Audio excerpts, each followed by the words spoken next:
I'd like to call this session of the Board of Division to order and begin by acknowledging that we are in Treaty 1 territory, the home and traditional lands of the Anishinaabe or Ojibwe, Innu Cree, and Dakota peoples, and the national homeland of the Red River Métis.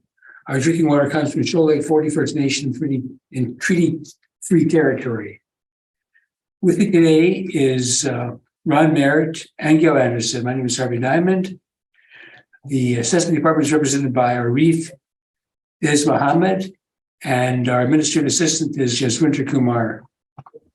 We'll be hearing applications for revision of the assessment rules in accordance with the Municipal Assessment Act.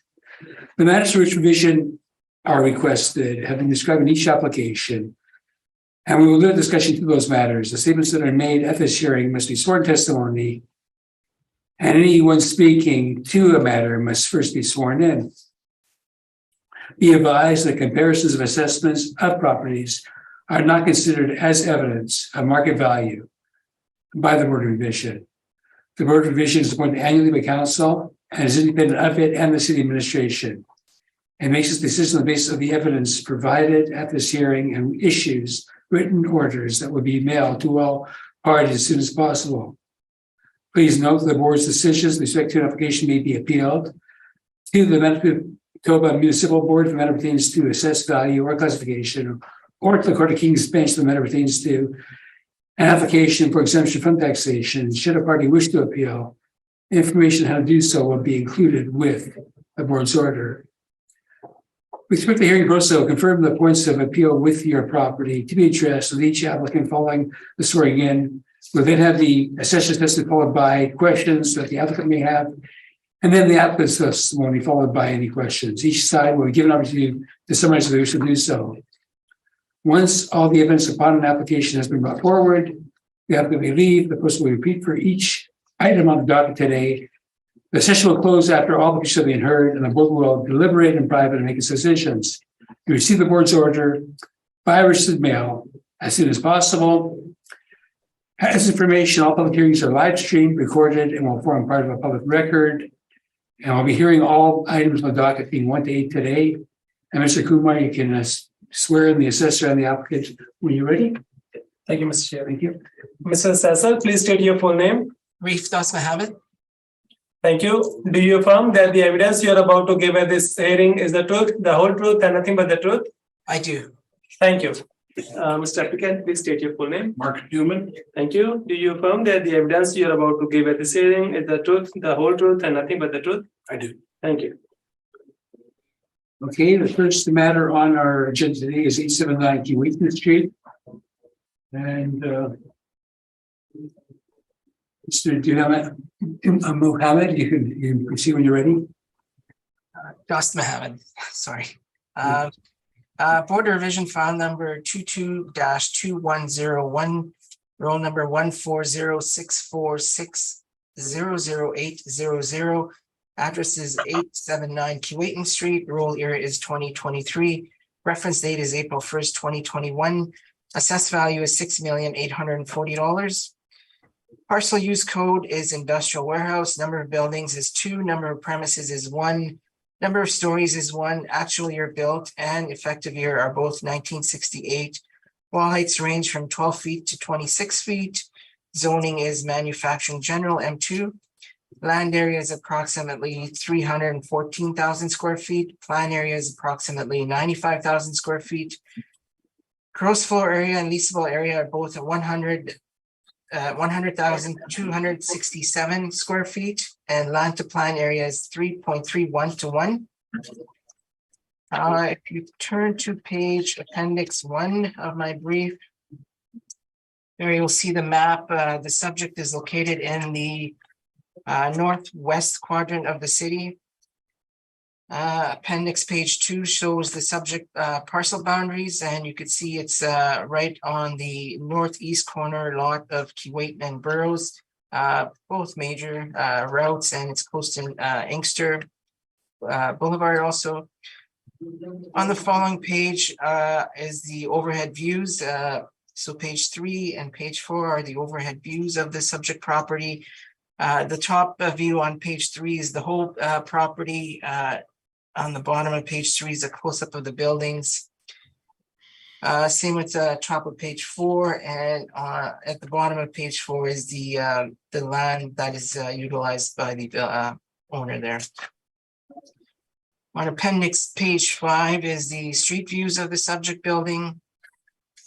Appendix 6 is the floor plan of the building, and then on appendix 7 is the building section. So you can see that there are two buildings. The first building is about approximately 87,700 square feet with a 26-foot wall height. The second building is approximately 7,300 square feet with 12-foot wall heights. Turning to my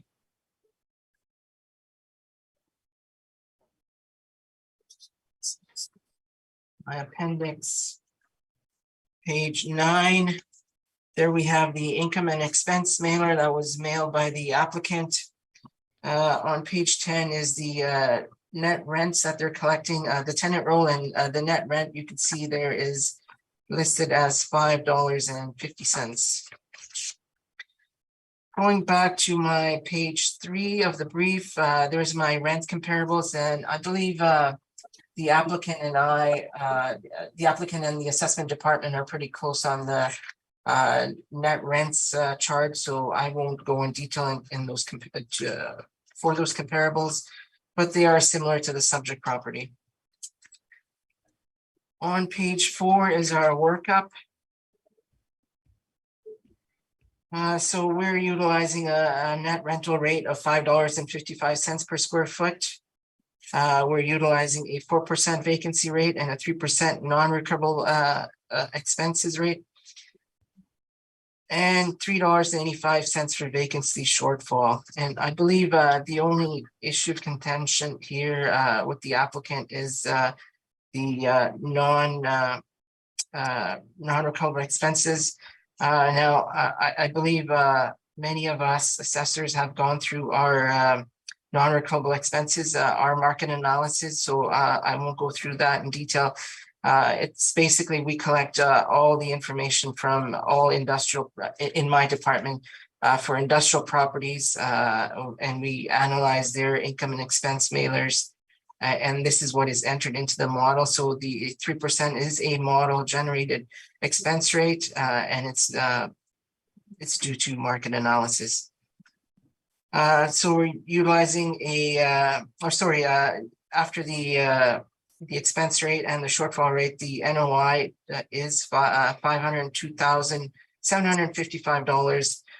We're utilizing a cap rate of 7.35%. This results in a capitalized value and assessed value of $6,840,000. And I'd just like to point out, if you turn to my appendix, page 9, you'll note that their NOI is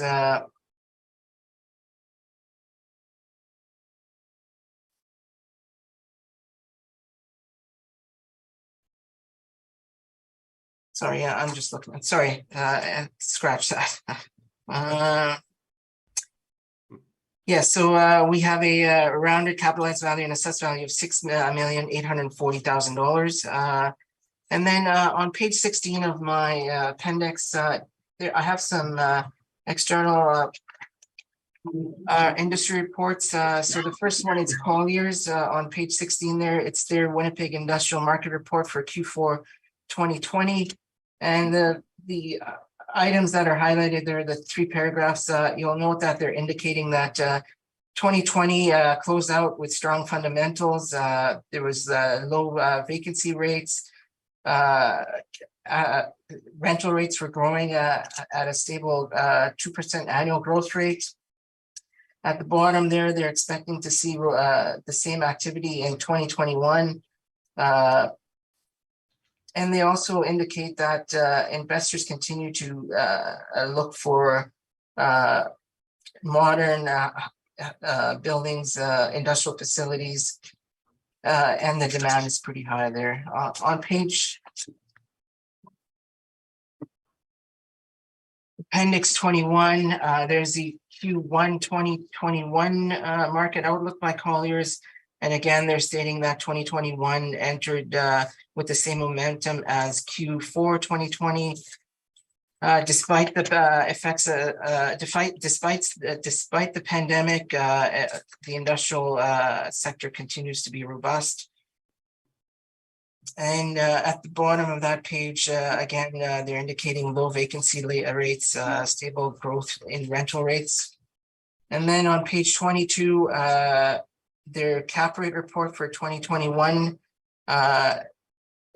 they're indicating that demand for good quality industrial properties has increased, cap rates have decreased.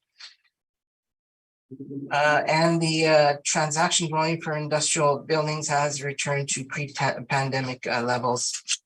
And then on page 25, this is the CBRE report again for Q1 2021, and they are also indicating strong demand for industrial type buildings. So going back, so given the strong state of the industrial market over the last number of years and the strong forecast for the foreseeable future, I believe the assessed value of $6,840,000 to be fair and equitable. And I respectfully ask that the board confirm this value.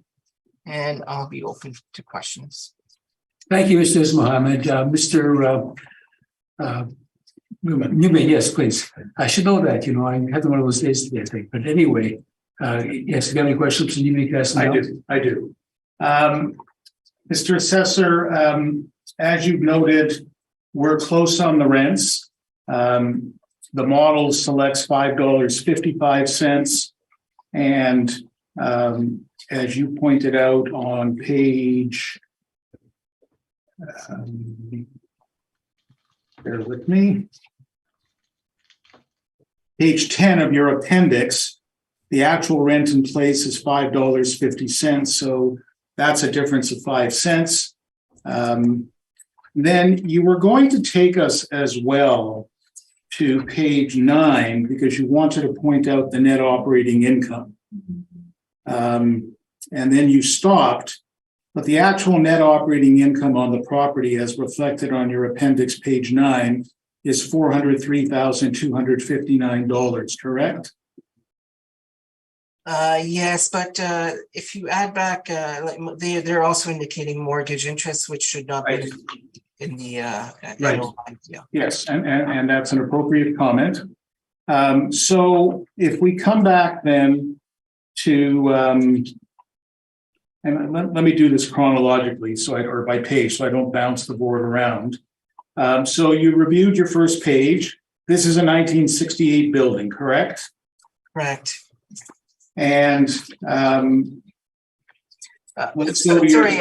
since you asked the question in regards to the NOI, so if you were to add back the mortgage interest of $159,832, it would equal to $567,091. So higher than our indicated NOI of $502,000. Yes, thank you.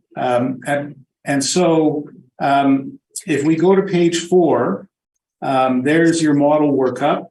And again, the rent of $5.55 a square foot, capitalization rate of 7.35%. Any idea how that rate has been arrived at? That would be model generated, and the model would pick up on sales that were in the area, in the market region. So yeah. And would the model also take into account factors such as size and age and location? Yes, because it's located in a market region, so the location will be indicated, and the parameters that we put in for effective year built, etc., would also be included in that. Okay. And let me just say to the panel at this point, and this will become apparent as we go through the rest of the docket, the issue of the capitalization rate on different properties is going to be an issue throughout this hearing. So part of what I do is I create a chart for myself to help me follow through and understand what the different cap rates are. But thank you for that, Mr. Assessor. Yes, also, I should mention the condition of the building also comes into effect in that calculation. Okay, and then page 6 is the chart of capitalization rates. And we've got different categories, but we've got industrial A and industrial B. That's where the brokers are reporting their rates. And are you aware that Colliers, as part of their methodology, includes the closing costs? So that will be legal, land transfer tax. That gets added to the purchase price?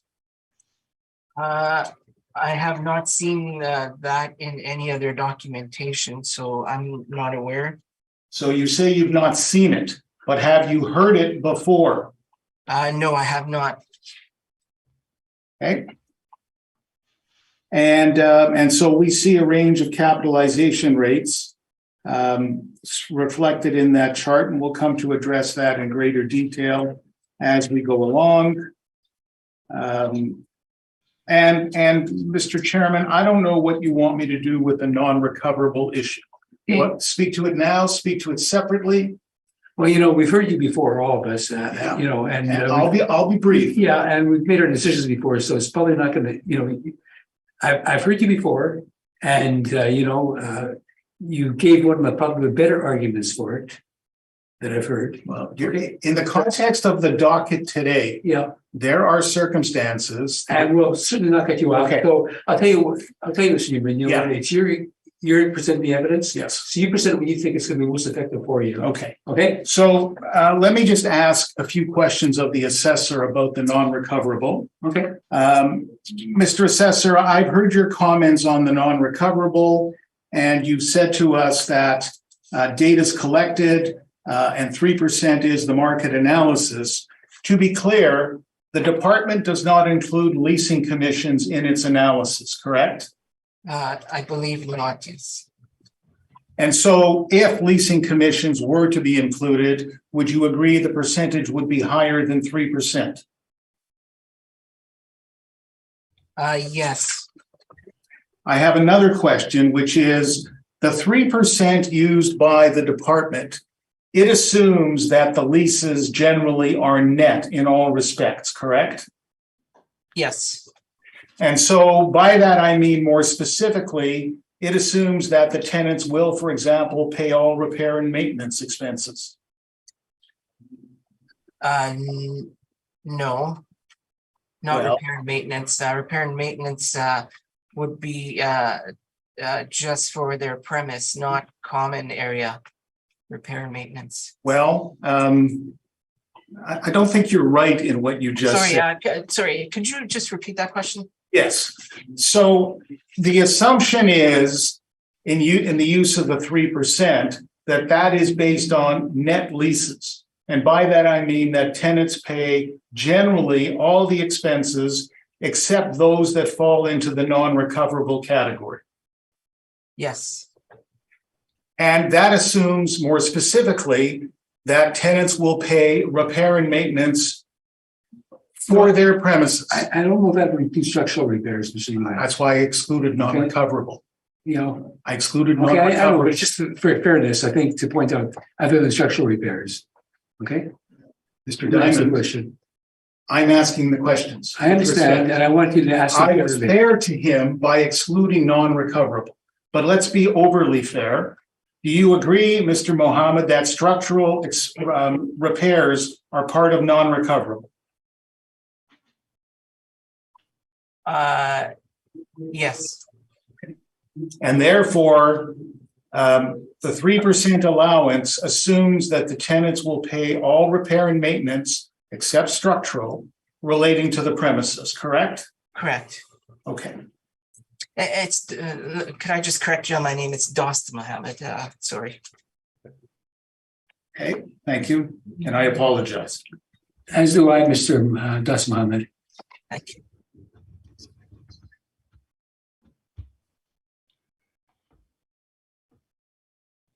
Okay, I will stop there. Thank you. Thank you. Ms. Anderson, do you have any questions? I do. I just needed to unmute myself. The assessment was model driven, right? Was there an inspection of the property, or can you tell me? Not by myself. There would have been, let me just check my notes to see when the last time somebody would have been there.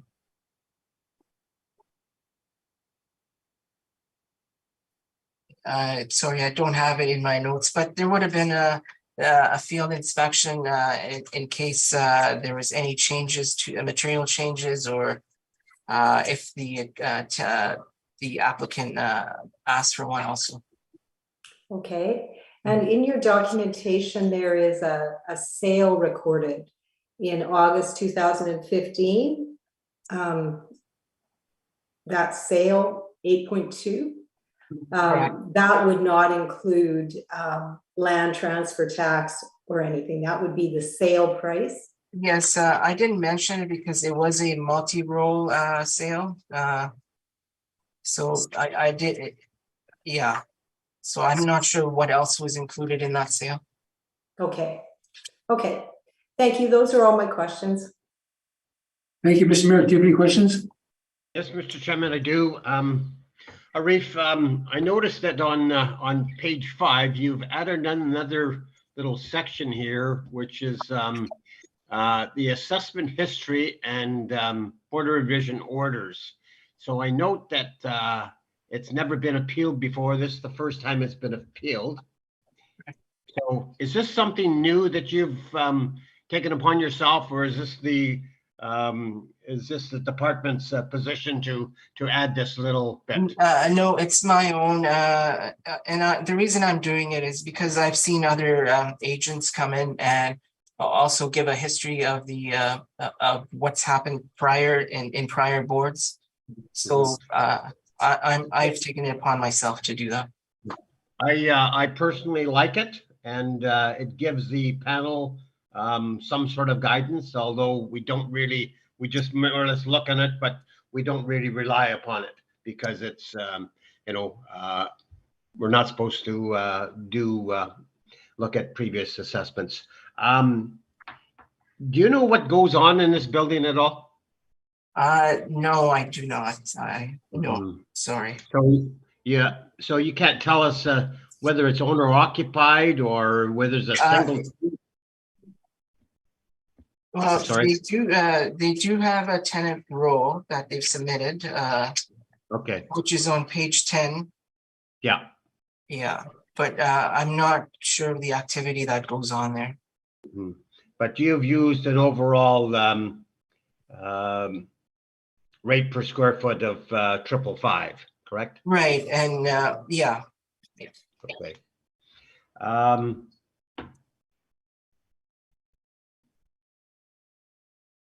I'm just looking at my notes here, so excuse me for a second here. Okay.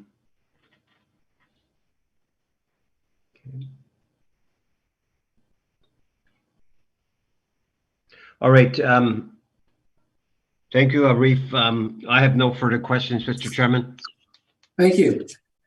Mr. Mohammed, what I'm looking at is the chart you submitted with your brief of the cap rates. Yes. And I'm looking at industrial cap rates. And I see that the city, according to their information, is that a property at the 20th percentile would have a cap rate of 5.55%. And one that the 80th percentile, I guess a much inferior property, would have a cap rate of 7.45.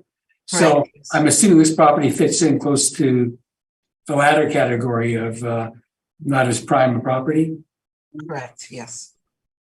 Matter of fact, it comes, so it'll be very close to the 80th percentile then. Yes. Agree? Yes. Okay. That's Mr. all my Chairman, only question. Yep. Mr. Chairman, can I ask one more question of the Go ahead, assessor? Mr. Merrick. Thank you. Arif, you had mentioned about the growth of the commercial properties. Yes. So normally there's some statistics kicking around for certain areas, and is there a figure that you have for, I guess, the Kuwaitan area. I mean, there's quite a few warehouses along there. So I think you had touched on it, but I missed the growth figure. I think it was either 2% or 3%. The rents were growing at 2% in general for the city. On appendix page 18, there is the Collier's market statistics, and they have the Northwest area in there. But they don't have they haven't broken it down into growth rates. Okay. And I think I'm going to start in my briefs going in the future. I'm going to start putting in the Johnson report data also. Okay. I thank you very kindly. Thank you. Thank you, Mr. Chairman. Thank you, and I have no further questions, so we can then go on with Mr. Newman's evidence. Thank you. When you're ready, Mr. Newman. Thank you. I'll deal with the non-recoverables separately. So I'm at page 2 of the brief. I think it should be apparent to the panel now that we have a limited number of issues on this property. One is the rent, and we have a difference of 5 cents a square foot, and that may not sound like very much, but on 100,000 square feet, it does ultimately add up to a bit. And of course, when it's capitalized, it adds up to a bit more. So the assessor didn't spend any time on his comparables, but I do observe that the nearest comparable is 1155, 108,000 square feet, a lease of March 1 of 2020 at $5.07 per square foot. And there are some others at higher rates. One of them is 1345 Redwood, for example. That's a building occupied by Boeing, and it's been very specially outfitted for their needs. But having said that, at the end of the day, we also have some mezzanine in this building, 5,268 square feet, and that's being given the same rental rate, which in my experience, frequently the mezzanine is just tossed in for free, so to speak. But be that as it may, we're going to use $5.50 a square foot. So let me then speak to non-recoverables a little bit, and in two contexts. One, generally, and what I want to do is make this submission now once in the general sense and have it apply to all the properties and not make it again, if that works for the board. It works for the board, and we'll appreciate it. Okay. So I think from the little bit of interchange between the assessor and I, the issue with non-recoverables is not whether it should be allowed as an expense. The issue is the quantum, how much. And I think we agree, and Mr. Diamond, in fairness, you were appropriate to raise the issue of the structural, so thank you. But I think generally we agree that there are certain expenses that landlords cannot and do not recover from their tenants. They impact the net operating income at the end of the day, and so an allowance needs to be made for them. So if I can ask the panel to go to my non-recoverable expense submission, and I will be abbreviated on this. So I'm at page 2 of that submission. And again, I think we all agree that non-recoverables are an appropriate deduction, an appropriate allowance. We all understand that. If you go to page 3 of my submission, you'll see a comment from the Sauder School of Business publication. And the Sauder School of Business is located at UBC, and it's a well-known school that teaches land economics and a lot of appraisal courses. Many assessors have taken courses from there. And you'll see in that first quote, they reference non-recoverable expenses. And the most important non-recoverable cost items to be aware of are space marketing costs, which include both tenant inducements and leasing costs, and an allowance for structural or mechanical repairs. Down towards the bottom of the page, I list a large number of different types of expenses. And to be clear, I'm not suggesting that all of them are necessarily of the type that are allowed. But these are the kinds of expenses that landlords can incur. Vacancy, of course, is covered off by vacancy. But professional fees, legal and other, could be audit fees, could be engineering fees. Frequently, there's no way to recover that. So it becomes a non-recoverable. Owner repair and maintenance, because sometimes owners have obligations like structural repairs and like something that is quite specific to this property, which I'll get to in a moment.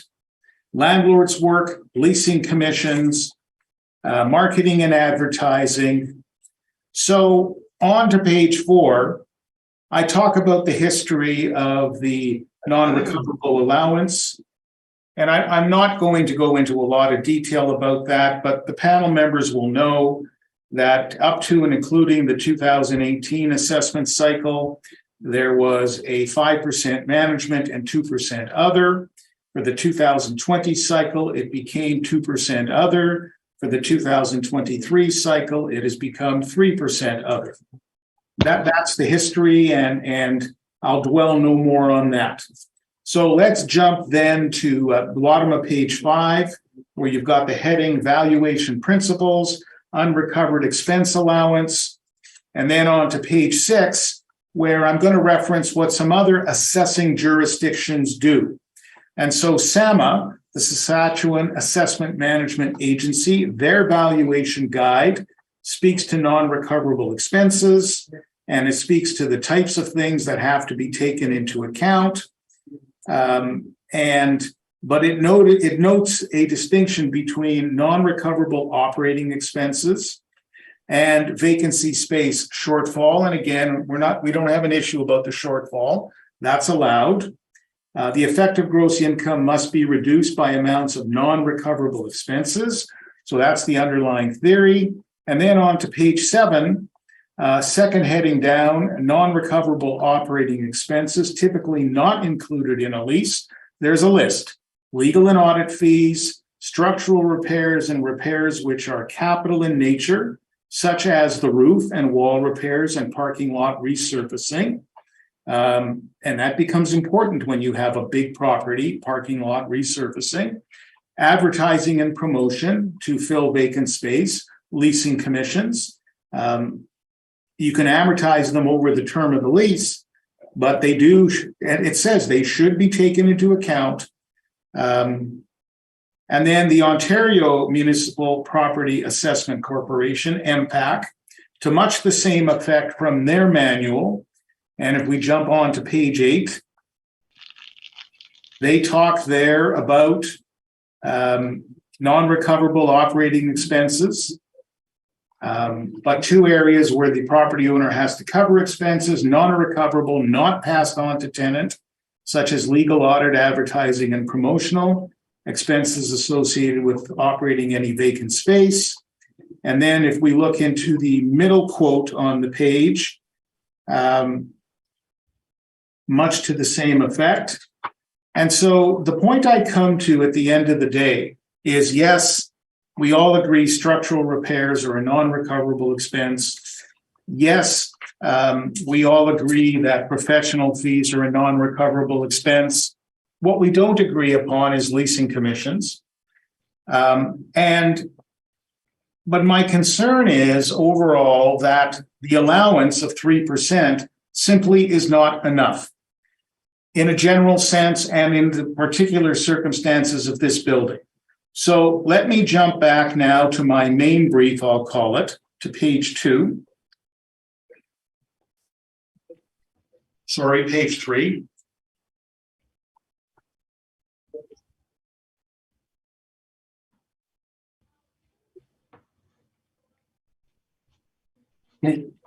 So we've got a heading there, non-recoverable expenses. And the assessor's 3% allowance for non-recoverable expenses is $16,027. We've got 100,000 square feet approximately of roof on this building.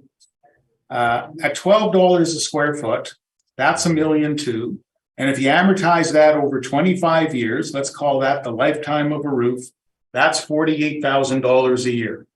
$16,000 doesn't get anywhere close to that. The assessor showed us pictures of the property. There's a lot of parking lot in this property. Parking lots are very expensive to replace.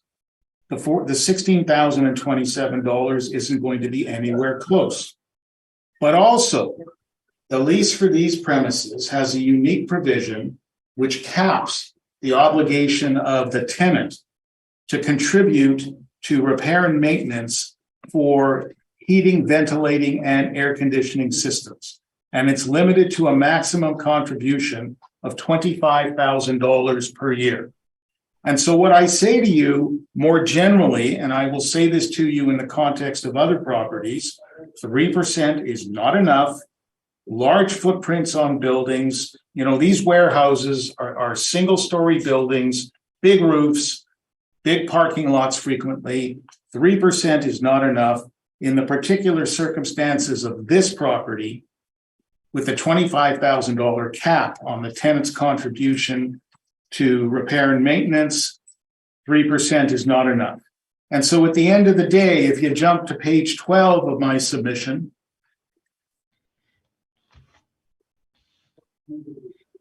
that's my valuation.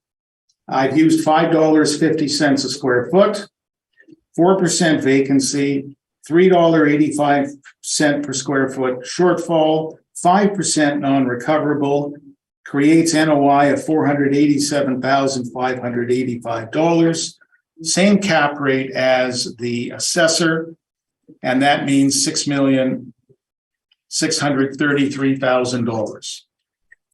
I want to make an observation, and this will become important for what we're going to deal with later in terms of cap rates. Mr. Diamond, you asked a question. You made the observation about the 20th percentile and the 80th percentile of the city's numbers. Making the observation that the 20th percentile is at 7.45%. So this building, in theory, based on that statistic, is worse than 80% of the buildings in the city. That's what that means in theory. It's poorer quality than 80% of the buildings. I don't think that's the case, truthfully. That's right. That's right. What I think is what is impacting this building is the size. Big buildings are much higher risk because when they go vacant, a single tenant big building. And that turns into a significant risk factor.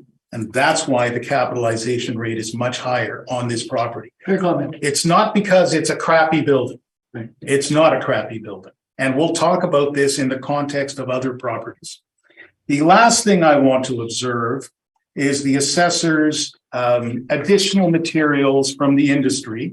And I'll comment on this once because the same materials are found in all of the assessor's briefs, his external industry material.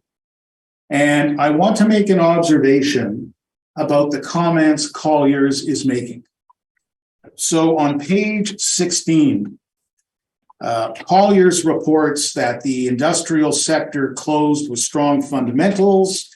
Fourth quarter closed with low vacancy, 3.9%, positive absorption, stable annual growth. That's a generality. Let's not lose sight. That's a generality to the market as a whole. But let's also not lose sight of something else. And the assessor has highlighted this in yellow. On page 16 in the right-hand column, development continues at a rapid rate. Users, developers, and investors continue to capitalize on high demand, limited supply of, here comes some important words, modern industrial facilities. Modern industrial facilities. And there's no question, we all drive around, you go out into Rosser, you go out into the northwest quarter of Winnipeg, not in the Inkster Industrial Park, because nothing new is being built there. But as you go further west, and you get into Rosser, or you get along Route 90 to the north of Inkster, you see new buildings, big buildings, high ceilings, clear ceiling, not wall heights, but clear ceiling. So, and as Collier says, we predict an increase in demand for new amenity-rich space of warehouse fulfillment centers rather than the traditional bricks and mortar retail. I agree. You can find big buildings with modern amenities, with 26 or 28 or even 30-foot clear ceilings. Not wall height, clear ceilings to the bottom of the girders, in other words. That's what people want.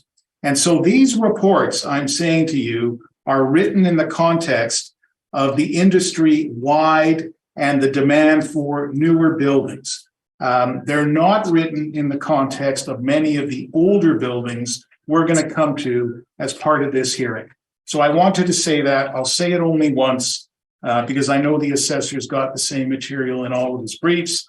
And so at the end of the day, page 12 of my brief is the calculation, $6,633,000. You have two decisions to make, $5.50 or $5.55, and 3% non-recoverable or 5% non-recoverable. Since you agree with the gap rate, I agree. That's their decisions. Yes. Thank you. That's it. Mr. Des Mohammed, do you have any questions of? Just a Mr. couple. Newman? Mr. Newman, you are using $5.50 for net rent. Is that correct? Yes, And you're using that because you feel that the actual is net rents, or the actual is market rents? I do. Yet your NOI, you're listing at approximately $488,000, but actual NOI, if you add back interest, is $567,000. Is that correct? That's because there's no allowance for vacancy or non-recoverable expenses.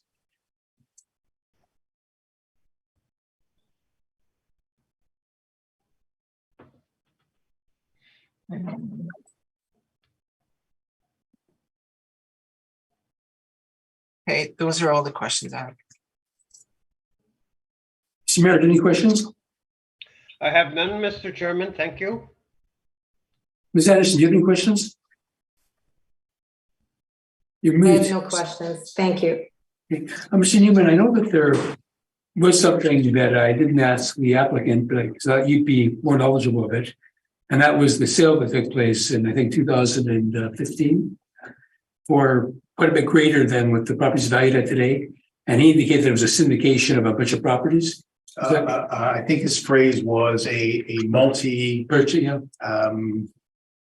let me just find, but a multi-property sale in essence, Multi-role. multi-role Okay. sale. So thank you.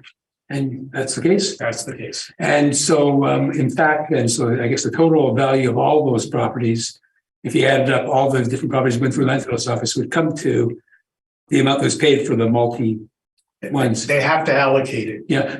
It, So other properties then were undervalued, obviously. Sorry, could I just interject for 1 second? There was two properties, so it was this building and some land. So that's what constituted Okay. 8.2 million. Okay, so they want the higher value on the building, obviously, because then they get more depreciation. And then they undervalue the land because the land's only a couple of gain anyway, so who cares, right? So it's okay. And they didn't mind paying the extra land transfer tax and have a smaller capital gain when they sell it. Okay. Okay, that's the only question I really had on that. I'm glad that everybody agrees on the cap rate on this one. I would have been surprised if you didn't, but only time. this time. This time. Okay, so we've heard this one, so we can move on. Mr. Das Mohammed, you can then go on with item number 2, which is 885 Keewatin. Okay.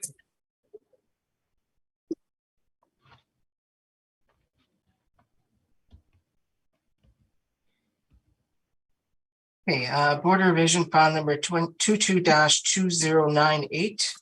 Roll number is 140-646-00500.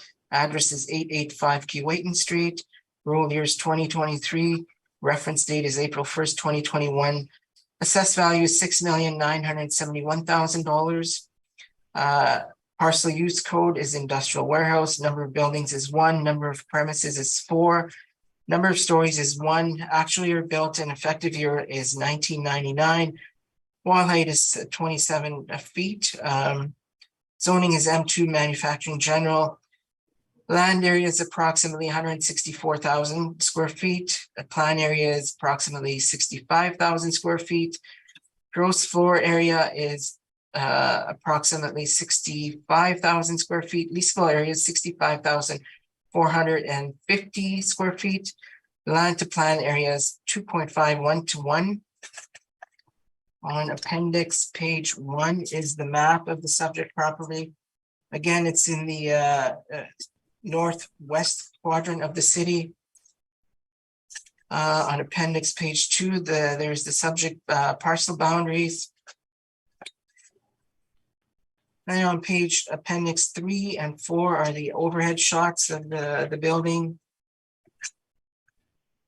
Appendix 5 is the street views, and appendix 6.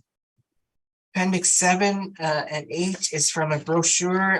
Those are some closer views of the building. You can see on the back, there's quite a number of loading docks. And then page 9 is the building section summary.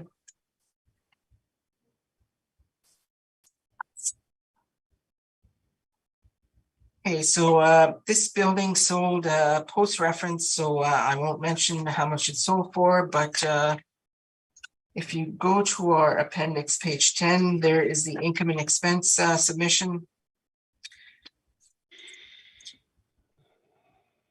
On page appendix 10 at the top, you can see that the base rent that they're collecting for year-end 2022 was $371,996. And then on page 12 is their net operating income. So their NOI is listed at $449,199. On page 13 is their tenant roll. So the base rent that they're charging ranges from $6.20 to $7.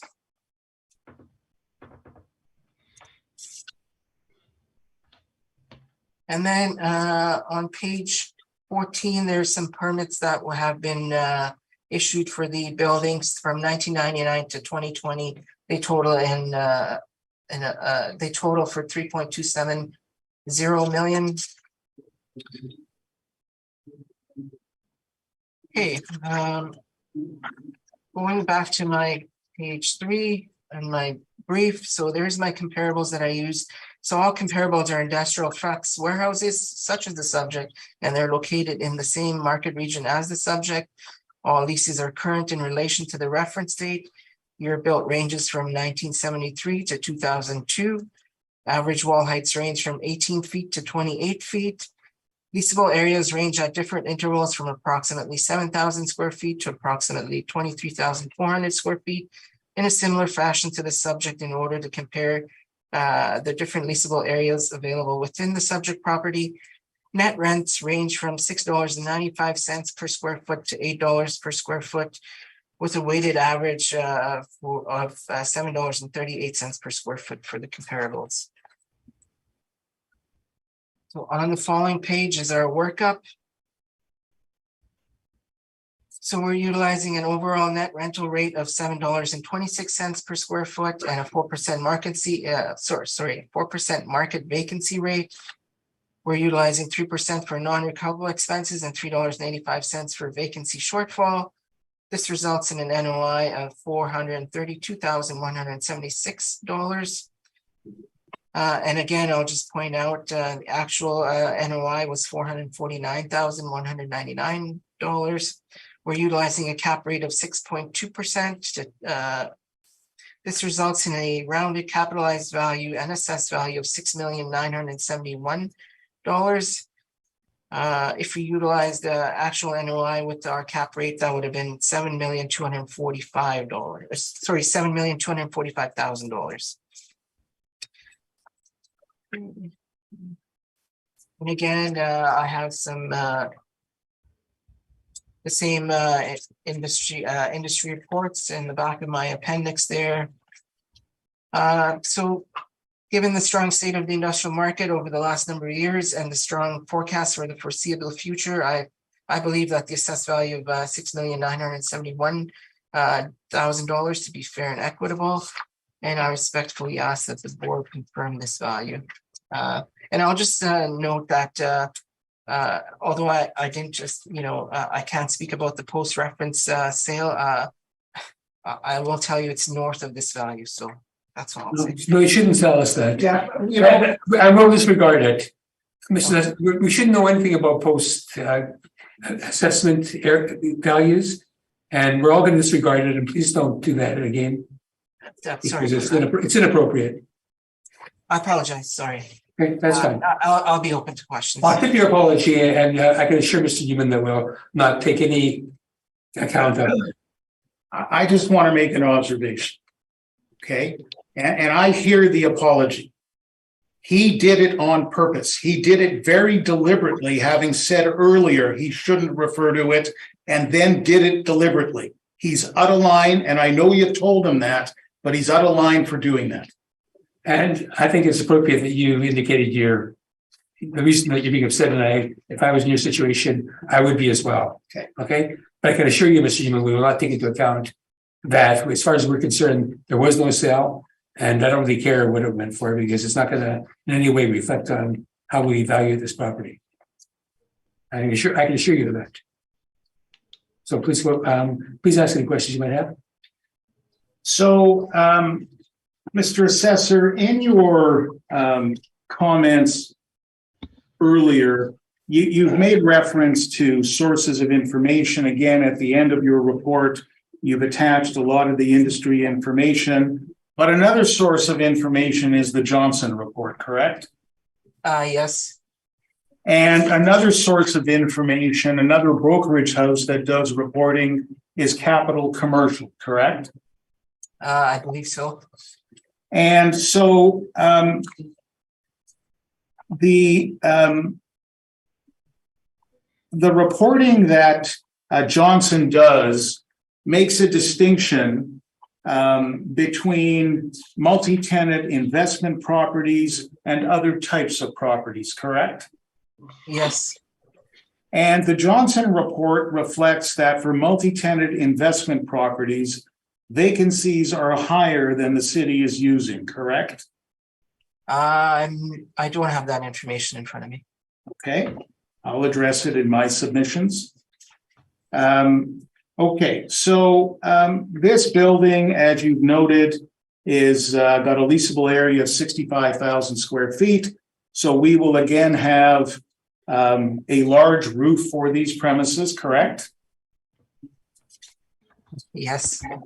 And you have photos in your appendices, and they show significant paved areas around the property, correct? Yes. The front page of your brief notes the land to plan area, as it's called. That's sometimes called the land to building ratio, agreed? Yes. And it's 2.52 to 1, so that means there's 2.52 feet of land for every square foot of building area. Correct? Yes. And ideally, with warehouse type properties, you've got a higher land to building ratio, correct? Sorry, repeat the question. Ideally, with warehouse type properties, you've got a higher land to building ratio because ideally, you have more room to allow for maneuvering of large trucks and trailer trucks. Yes.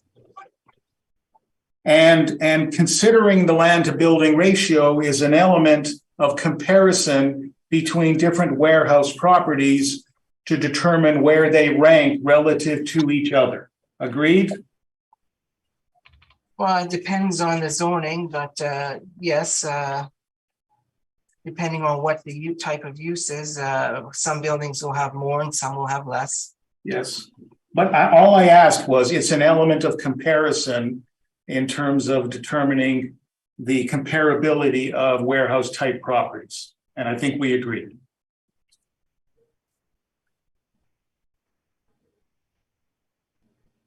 Well, no, it depends on the zoning of the, it depends on what the building is used for and what it's zoned for. So if you're comparing apples to apples, then fine, but not all buildings will be compared the same. Some might be, some might have more land if they're M3 zoned as M3, and some might not if they're zoned M1. Okay.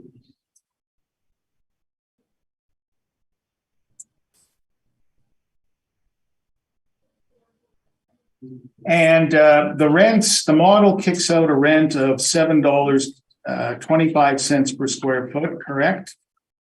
Yes. An average rent. 726. And the page 2 of your brief, all the leases in place appear to be at $7, correct? Excuse me. 3 of them are at $7. The most recent one done June 1 of 2020. So that's the most recent one is $6.20. Agreed? Yes. Okay. Those are my questions. Thank you. Thank you. Ms. Anderson, do you have any questions? I have no questions. Thank you. Mr. Merritt, do you have any questions? Just one, Mr. Chairman. Arif, what would you consider to be a fair increase from one assessment year to another for the subject?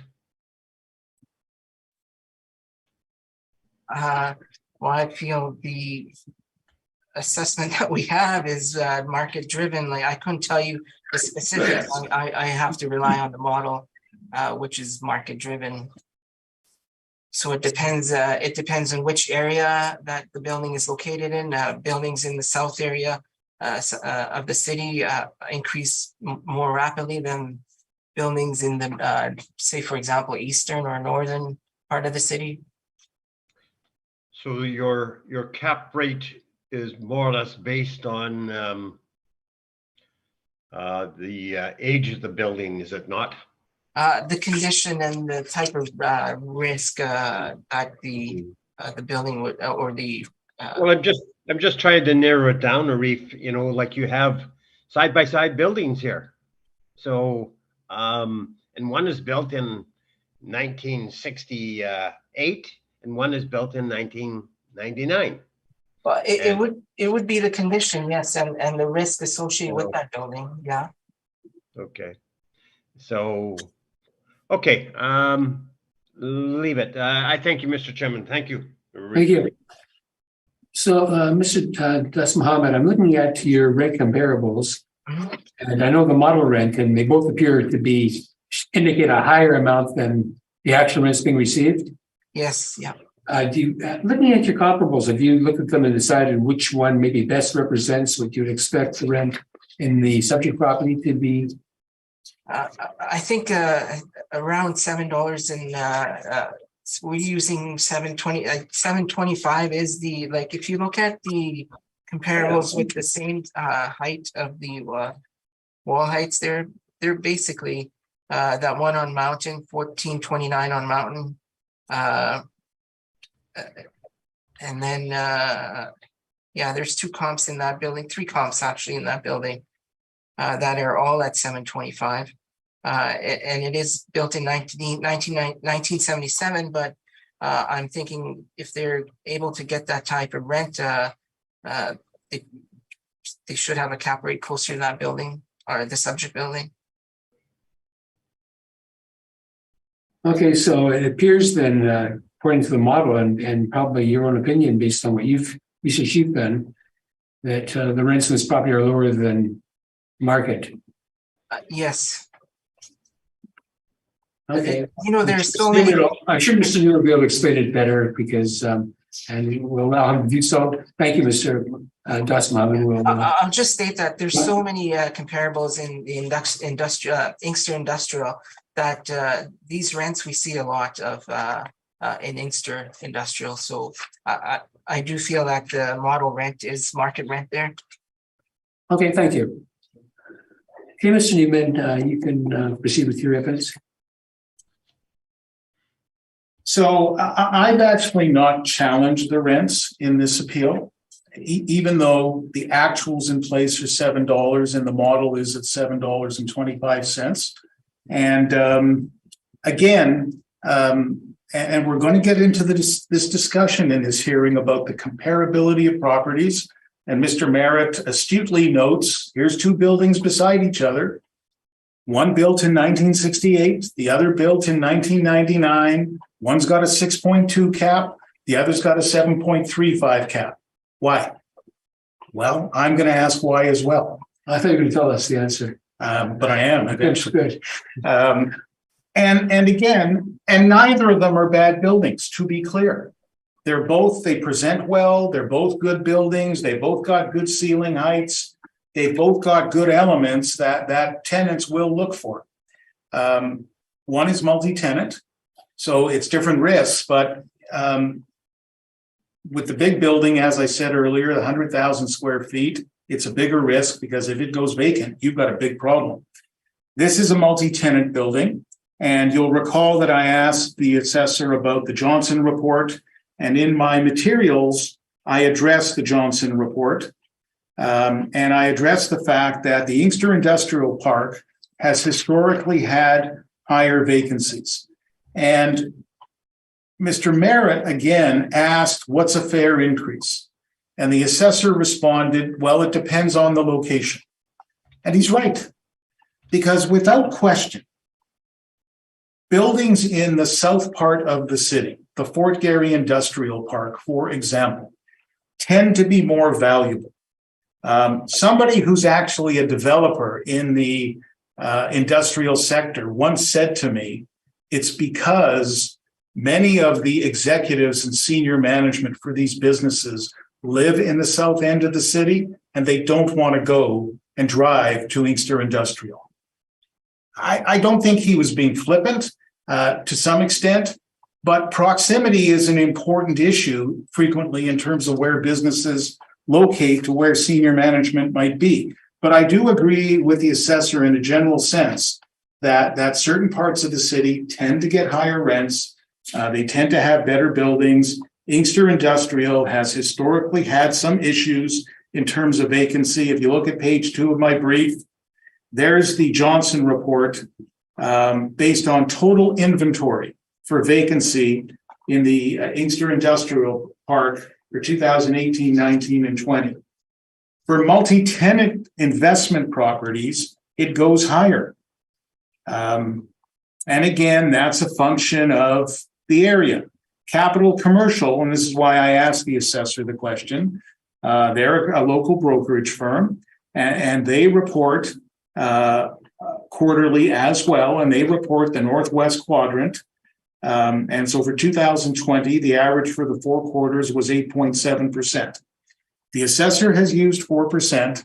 I'm sticking with the 4%, but I'm going to raise this in the context of the capitalization rate. But I'm sticking with the 4%. Okay, non-recoverable expenses. Again, you've heard me on this a lot already. I'm not going to repeat the generality of what I said. I will observe that the assessor's 3% is $10,079. There is a roof report attached to this submission. It starts at page 13. It's dated June 25 of this year, so it's current. And it speaks to the condition of the roof, and it speaks to 4 roof areas. It describes them all as fair on the first page, page 13. But then if we go along, so go to page 14, roof A, recommendation that the roof be replaced in 2024. Roof A1, replace it in 2024. Roof A2, replace it in 2025. Roof A3, replace it in 2025. And if you jump ahead to page 16, there is the cost to replace the roofs that are being recommended by the roofer in 2024 and in 2025. Now look, let's also recognize something. Roofers want to sell roofs. they'll give you a conservative recommendation. Replace your roof. Can roofs sometimes be stretched a couple more years? Absolutely. Do some more repair work. You can stretch roofs a bit, but you can't stretch them forever. And the point I come back to, and now I'm back to page 3, I come back to the point that in the context of the non-recoverable allowance of $10,079, here we've got an estimate on the roof of $2,262,000. If I divide that by 25, that's $90,000 a year. Amortized, $2,262,000 amortized over 25 years is $90,000 a year. These big properties with big roofs and big parking lots are hugely expensive to maintain. So if I'm the buyer at April 1 of 21, knowing the physical condition of the roof, am I going to pause? Am I going to say, okay, what am I getting into here a little bit? I think the answer is yes. And of course, that's going to lead me into the capitalization rate. So what I ultimately do, and I'll show you this when we get to the calculation, I use a 5% allowance.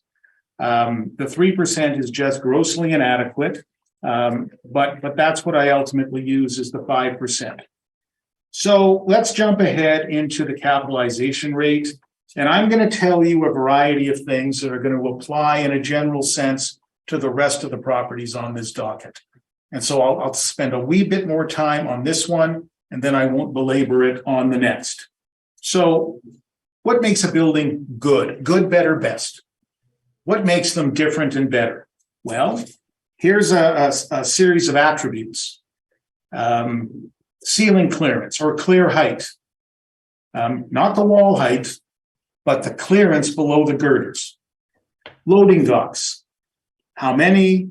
What's their nature? Grade level, dock level, land to building ratio. Ideally, you've got in the range of 3 to 4 to 1. Sometimes you've got less. Location, proximity to major traffic arteries, important. That's ease of getting in and out for deliveries and pickups. Loading doors, are there enough? Fire suppression systems, column-free bays, ease of movement within the warehouse. If you don't meet these requirements, you're not going to be an A, and you're not even going to be a B. But from an investment perspective, this shopping list is what is preferred. Why? Because it creates the greatest upside. Because when you buy, you're buying the anticipation of future earnings. That's what you buy when you buy a property. And the properties that have the collective of the best attributes are the properties that will command the most attention.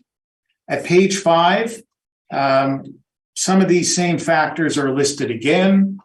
But again, location, site size, land condition, building size, large single occupant buildings over 100,000 square feet, the risk of 100% vacancy, building condition, age, life, strength of covenant. If you got a government tenant, wonderful. Numerous lease expiries in the near future or weaker tenancies increase the risk. We'll talk about lease expiries in another property. So these are all things that get looked at. So now let's talk about the broker capitalization rates. I asked the assessor earlier if he's familiar with the concept that Colliers includes the closing costs, land transfer tax, brokerage fees, legal expenses. He says he hasn't seen it anywhere. I asked him if he's heard of it. He says he's never heard of it. Rocky Neufeld, a Colliers employee, speaks a bit about it quite frankly. Don White has given evidence at the municipal board. The effect of doing that is to increase the sale price, and with the same NOI, that lowers the capitalization rate. People have estimated that it's 25 to 50 basis points. The only thing I say to you is you got to look carefully at these numbers. So CBRE, 5.75 to 6.5 for the A's, the B's, 6.5 to 7.25. Colliers, remembering what I just said about their methodology, So add, for example, at least 25 basis points. Class A, I'm going to call it 6.25 to 7. Class B, I'm going to call it 6.25 to 7. Cushman Wakefield, the A's, and then the B's. So we've got a range. We've got the City of Winnipeg capitalization rate chart, which we see quite regularly, of course, and it reflects these charts, but it also reflects the city's view that the 20th percentile is 5.55 and the 80th percentile is 7.45. I don't know what buildings are selling for 5.55. They must be brand new ones in very attractive and in-demand locations. So what do I end up doing on this property? Let's go to page 8. So I address the land to building ratio. This one is 2.52 to 1. Not optimal, less than preferred. And again, we're doing a ranking. That's really what we're doing here. Altus has done a capitalization rate study, and they've noted a sale of a building at 58 Hutchings, 58,000 square feet, very similar to the subject, with 27-foot ceilings, and they've calculated a 6.5 capitalization rate. That's on page 9 of my materials. So what I say to you at the end of the day is a couple of things need to be taken into account here. One is I'm using the assessor's rent of $7.25. That's above what the building is actually generating. And important to be noted is that the most recent lease in the building, June of 2020, for 24,000 square feet, is at $6.20 a square foot. So, but I'm using the assessor's $7.25. I'll suggest that creates somewhat of a greater risk. And when you've got a greater risk on the rents, you can adjust the capitalization rate. The land to building ratio, again, the issue of the vacancy, the 4% the assessor's using, the Johnson report, area specific comments, and then, and without question of great importance, the roof to the tune of $2.262 million over the next small number of years. So the assessor's cap rate is 6.2. I'm moving to 6.75. My value is $6,267,000. And what I say to you simply is, whatever the history may have been on this property of prior assessments, if I'm the buyer on the scene at April 1 of 21, knowing that the roof is going to have issues in a few years, whether it's 2 or 3 or 4, it doesn't matter. It's a huge expenditure. I'm taking pause and I'm increasing the capitalization rate. So page 12 is my workup. I use the assessor's rents. 4% vacancy again, $3.85 shortfall, 5% non-recoverable. So I boosted it a bit, and $423,056 NOI with a 6.75 cap gets me to $6,267,000. I am open for questions. Thank you. Mr. That's Mohammed, any questions for Mr. Newman? Yes. Mr. Newman, would you say that a building that brings in a higher rent would have a lower cap rate? If the government of Canada or the government of Manitoba is the tenant paying that higher rent, I would say yes. If it's a multi-tenant building and the tenants are paying over market rent, I would say there is a greater risk and the cap rate should go up, not down.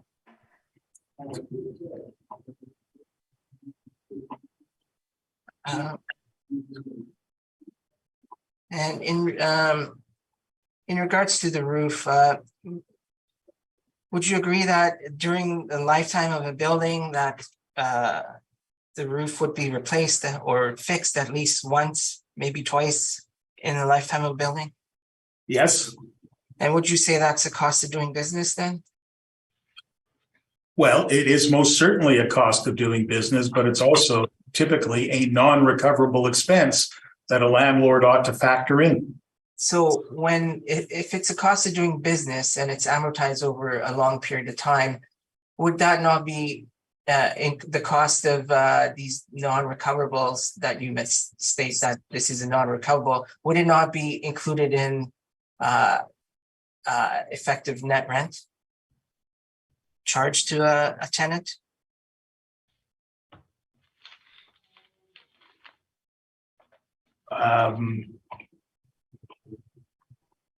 I don't think that's how it's done. I mean, hypothetically, you could say the face rate is $7.25, but I'm going to factor in 25 cents of that $7.25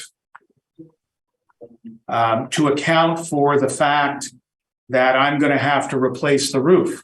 So if I took 65,000 square feet at 25 cents a square foot, that's $16,250. And I think I'm going to need about 150 years of that rent discount to collect $2,262,000. But we could use $1 a square foot, and then of course it would get recovered much quicker.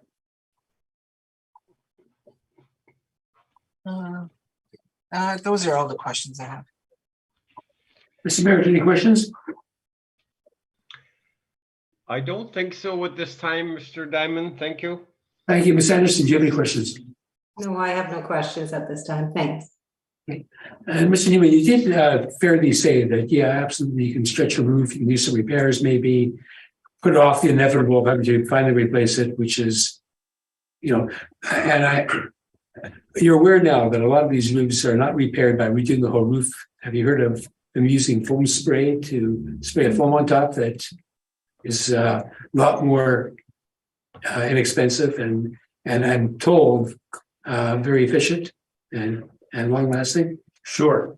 But how many times are you going to foam spray 65,000 square feet? I don't know if you have to do it that often. I'm asking you. Yeah, like I'm aware that there is that process. I'm aware it's a lot of lenders are using it now. And I'm aware that it's supposed to be very, very effective, cost effective and long lasting. I think it works well for what I'll call small repairs. I don't think it works well for an entire roof. Yeah, I've been told they do whole roofs with it, Right. Okay. Anyway, I don't know what the costs are. Yeah. So the only evidence we have before us right now is what you've given us. So thank you. Thank you. Okay, that takes us to the next item. And that is 47 Milner. Mr. Dawson Muhammad, when you're ready? You'll be happy with this. Oh. Thank you. I'm always happy to be happy.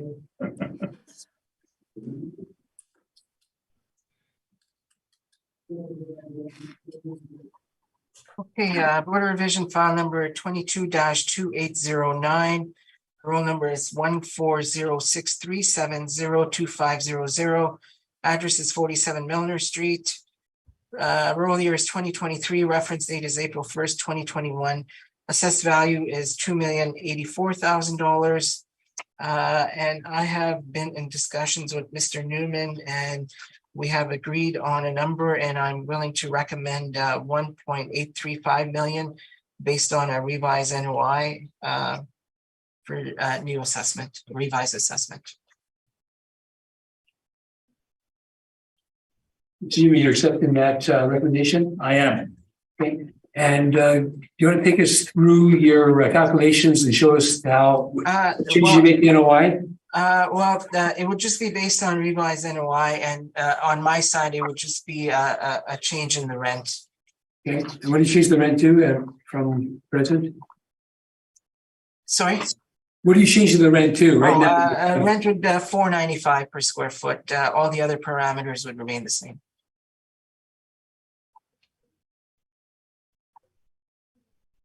Okay. Samir, any questions? Just one.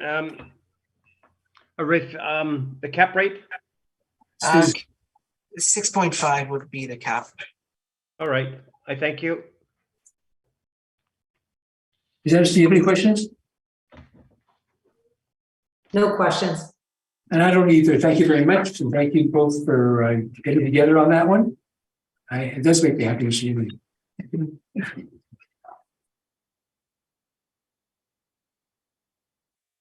Okay, our next property is at 1635 Burroughs Avenue. Mr. Dawson, when you're ready.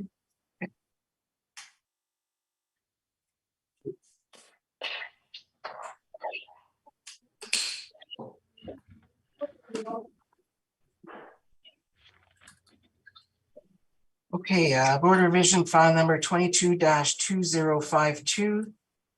Roll number is 140-215-52700. Address is 1635 Burroughs.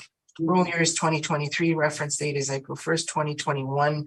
Assessed value is $2,729,000.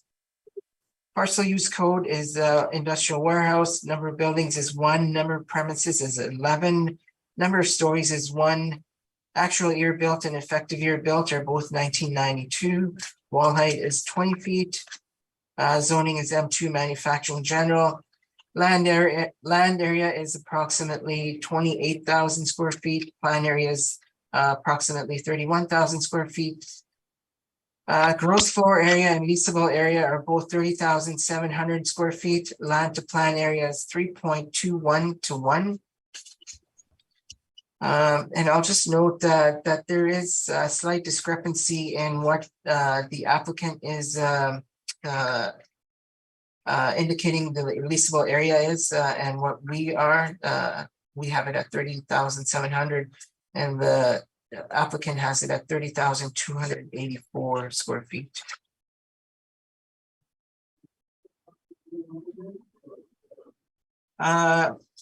So if you turn to my appendix, page 1,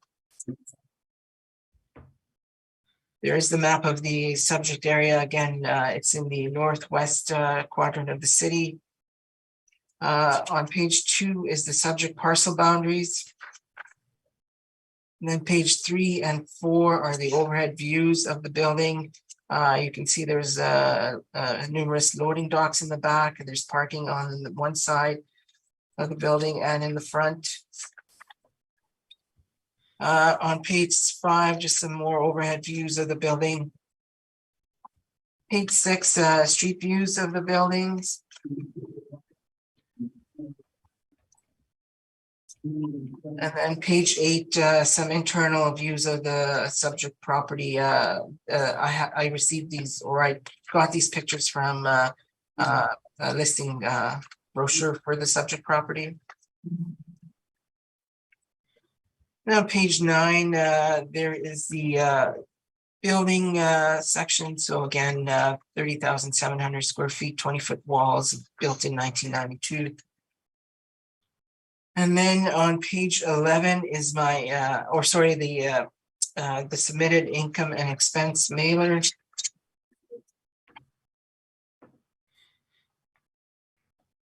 So you'll note the base rent there of $161,820.33. That works out to about $5.34 per square foot. On page 12 is the tenant roll. And on page 13, it's continued. Now you'll notice down at the bottom of page 13 there, base rent, they're indicating an annual net rent of $5.99 per square foot. They're collecting management fees of 7.29%. On the following page is the COVID supplemental questionnaire. They're indicating it's just been a minor impact from the pandemic.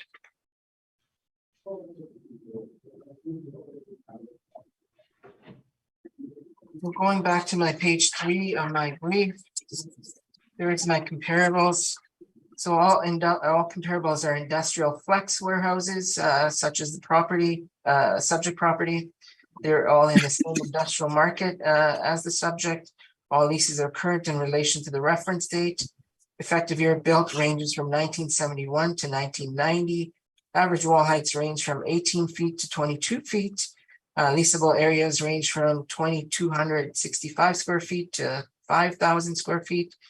Net rents range from $5.75 per square foot to $8.65 per square foot. And then on the following page is our workup.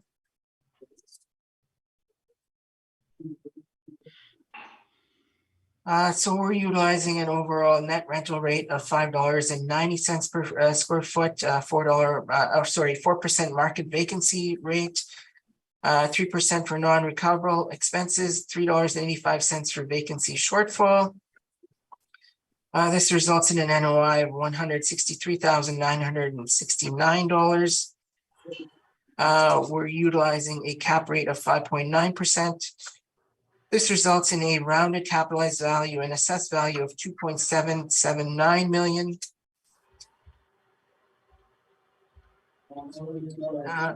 And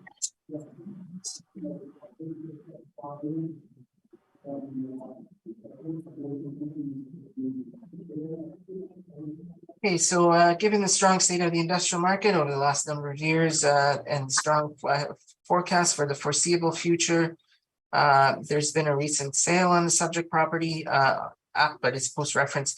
I believe the assessed value of $2.779 million to be fair and equitable, and I respectfully ask that the board confirm this value.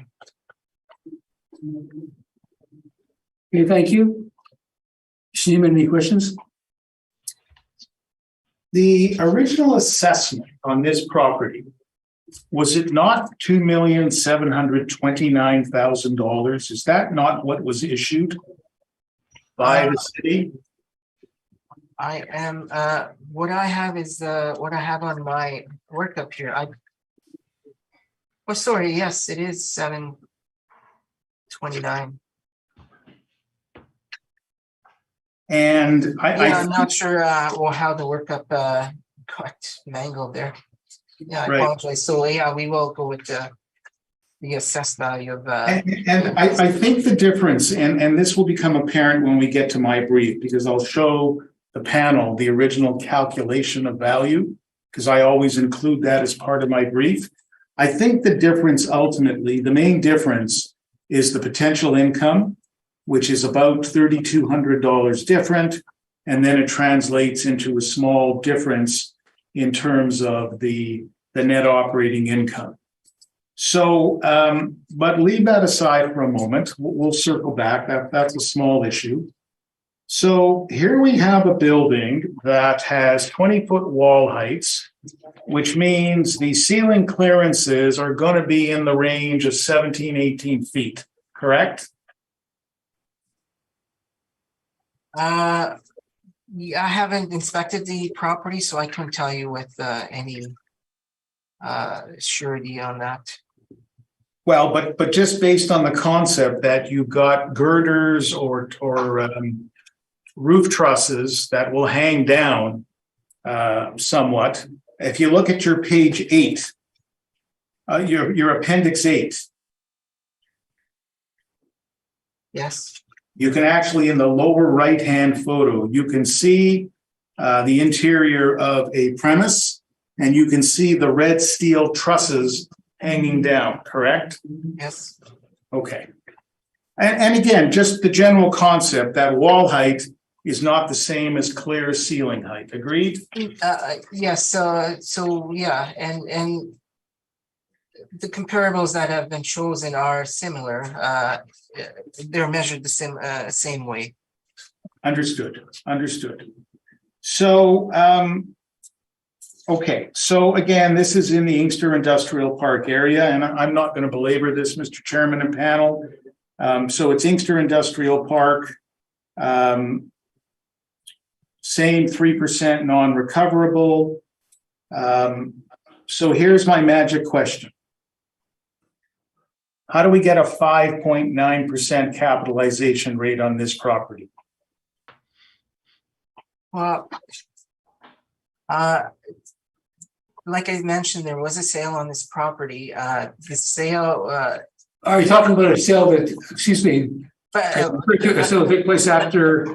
No, but the negotiated. Oh, hang on, excuse me. I don't want you to mention the sale that took place after. It was on April 1st, 2020 was a negotiated price on it. So that's all I'm trying to say.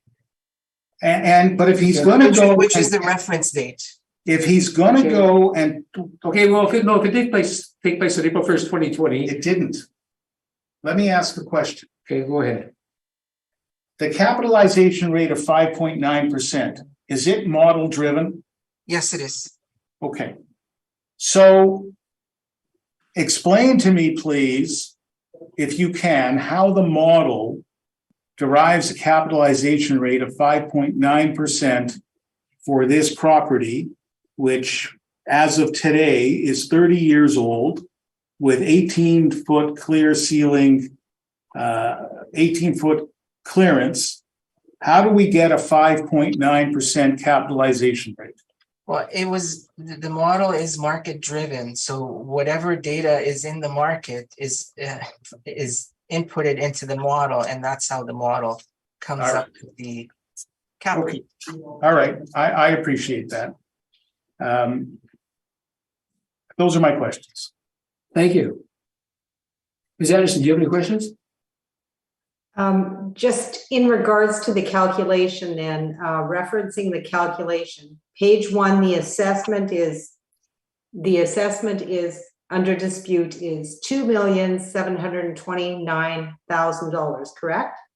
That is the assessment. Yes, correct. Okay, and then the calculations that are model driven, when you calculate them, they come to $2,779,000. Yes, and I didn't catch that. I'm not sure where the discrepancy lies, and I think Mr. Newman says he has some perspective on that. Okay. Those are all my questions, Mr. Chair. Thank you. Thank you. Ms. Merrick, any questions? Yes, Mr. Chairman, just, Arif, when you start doing these calculations in regards to assessed value, do you do any, checks at all in regards to what seems to be a reasonable increase for the subject? Do you do any rule of thumb? Yeah. Yes, depending on what we're seeing in the market, we do know what areas, what the market is telling us in certain areas where, well, in general, how much they do go up and how much, if they decline, how much they decline by.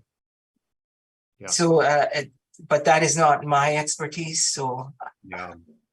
Okay, so I see that you did like a history of the assessments, but so I'm just looking at 2019, and there was a certificate of agreement that knocked off $1 million. So then I look at 2020, and again they knocked off a $1 million again.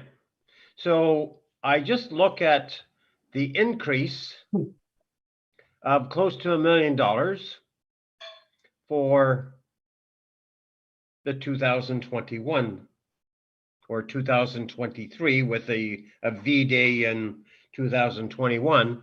And that relates to a 35 to 30% or 37% increase.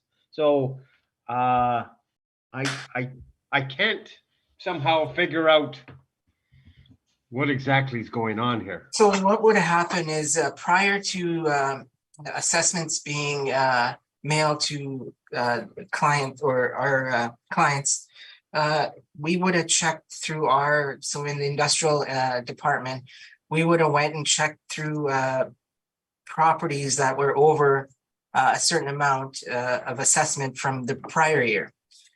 So each of those properties would have been looked at and we would look at why they were increasing or decreasing so much. And when this property was checked, you'll note that it wasn't adjusted, and we felt it was fair what the increase was. So all properties do get looked at if they're over a certain percentage, higher or lower from the previous year. So somebody would look at this and they made a decision that based on what they saw, the increase was appropriate. I thank you, sir. I thank you, Mr. Chairman. Thank you. Thank you. Picking up on what Mr. Mayor was just saying, do you know if the last decision of the Board of Revision is going to the municipal board by the city? I could double check right away. I don't think it is, but I'll just quickly check. The other thing is there's just so many properties and so few of us, we can't take everything to the. Yeah, okay, so that's fair comment as well. But So I do not. Okay. Yeah, I do not see that the municipal. And based on what you said, okay. My next question to you is the first property, in all fairness, I thought seemed to have a higher than what I would have expected the result today with a capitalization rate. Mm-hmm. And this property seems to have, I mean, Mr. Newman accepted it, and I don't blame him. I thought it was pretty good. And this property seems to have a very low one. I just can't, judging the properties, I just don't see how they could be so discrepant. There could be so much discrepancy between them. Yeah, this is really at the low range. The other one was at the high range. The properties don't seem to be that much different. Again, this property would have been looked at, and I can tell you that I have seen the notes. It was looked at, and there's a reason why the property has this cap rate, and the assessor looking at it at the time felt it wasn't necessary to adjust it lower or higher. Okay, I guess that's why, and we'll hear Mr. Newman and ultimately make our decision. Thank you very much, Mr. Esselman. That's all my questions. So, Mr. Newman, you can proceed. Okay, so let me first start by solving the mystery of the differences, and it is a small difference. If you look at my page 12, that's the original assessment calculation. The item that is different is the potential rent. And the assessor's potential rent was $181,160. In the workup he presented today, but the original calculation is $177,976. So round numbers, I called it $3,200. It's about $3,200. That's the difference, because all the other variables are the same. I have no idea. The assessor has no idea. I understand. It doesn't matter. We've identified it, and we understand the value here today is $2,729,000. So that explains that. At the end of the day, again, we have accepted the rents. So I will give you comments about vacancy as I have before, about the Inkster part of the city, the northwest quadrant, the higher, especially in multi-tenant properties as reflected in the Johnson report, the higher vacancy. But I've left the vacancy at 4%. And again, I'm going to speak to this in the context of the capitalization rate. We have the non-recoverable expenses. And again, there's 30,000 square feet, round numbers of roof. The assessor's allowance at 3% is $5,126 in the original calculation. And, again, if you've got 30,000 square feet of roof at $12 a square foot, $360,000 over 25 years is $14,400 a year. 5126 doesn't cover that. It doesn't cover the parking lot, other structural repairs, legal and audit, or leasing commissions. And again, I acknowledge leasing commissions is an item that the assessor disputes. I get it. But all I'm saying is 3% isn't enough. I'm using 5%. So then what we come to is the question of the capitalization rate. And again, you've heard me talk about attributes of building and their ranking and what makes a certain building a good, better, best compared to other buildings, what gives it greater value in the marketplace, and it's things like ceiling height and land to building ratio and things of that type. But at the end of the day, what I end up doing on this property is I use a capitalization rate of 6.5%. It's a smaller building, a multi-tenant building, and from my perspective, that does bring a little bit less risk than some larger buildings. And so that's why I've selected a 6.5% capitalization rate. And, you know, again, it's a somewhat larger building, but 58 Hutchings, as part of the Altus report on page 9, it is a little bit bigger. Ceiling heights are better actually at 27 feet, and it was a 6.5% capitalization rate. So I think that a 6.5% capitalization rate is reasonable. And then page 13 of my brief is the calculation, and that turns into $2,425,000. I noted with interest as well, I'll make the observation, the inclusion of the assessment history of the property. And you know, that's going to cut both ways sometimes, obviously. But this does seem to be a big increase for a property that in relative terms is not in any way a special property. It's not a Class A property. If it's even a Class B, it's at the high end of Class B. So a 6.5% cap is probably fairly generous. And even that, at the end of the day, turns into about a 20% increase over the prior assessment, which seems more than reasonable. I am open for questions. Hey, Mr. Dustin Mohammed, any questions?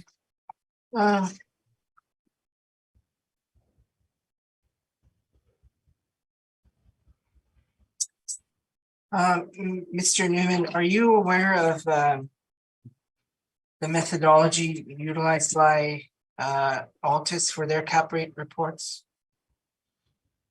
In a general sense, I am.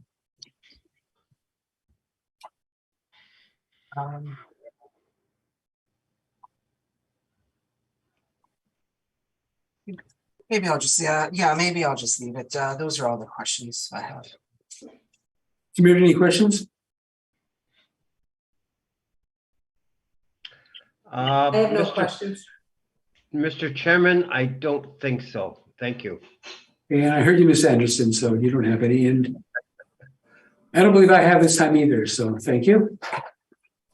Mr. Chairman, can we have about a 5-minute break? Yes, we can. We'll take a 5-minute break. Yes, sure.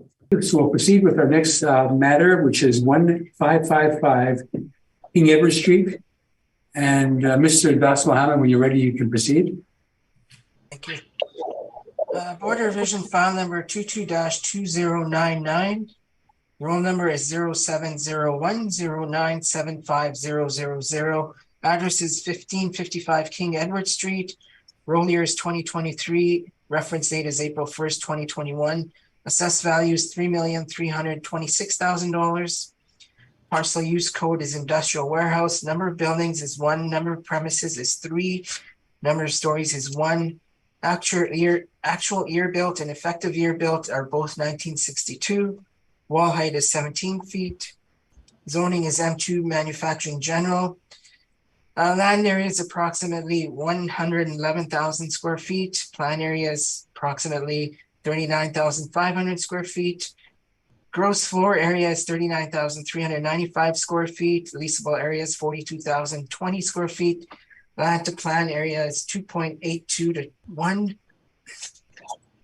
Return to my appendix, page 1. There is the map of the subject area. Again, it's in the northwest quadrant of the city. Bottom of the page 1, appendix 1 is the subject parcel boundaries. Appendix page 2, the subject aerial view. Same with appendix page 3 and 4. And then appendix 5 is the street view of the subject property. If you turn to page appendix 7, there's the income and expense submission by the applicant. And if you turn to page appendix 9, there you'll note the net operating income that they are stating is $268,501. Then on page 12 is the tenant roll.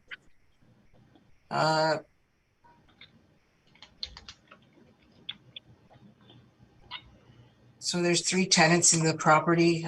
Sorry, I'm having a hard time reading the numbers. I'm sure you are too.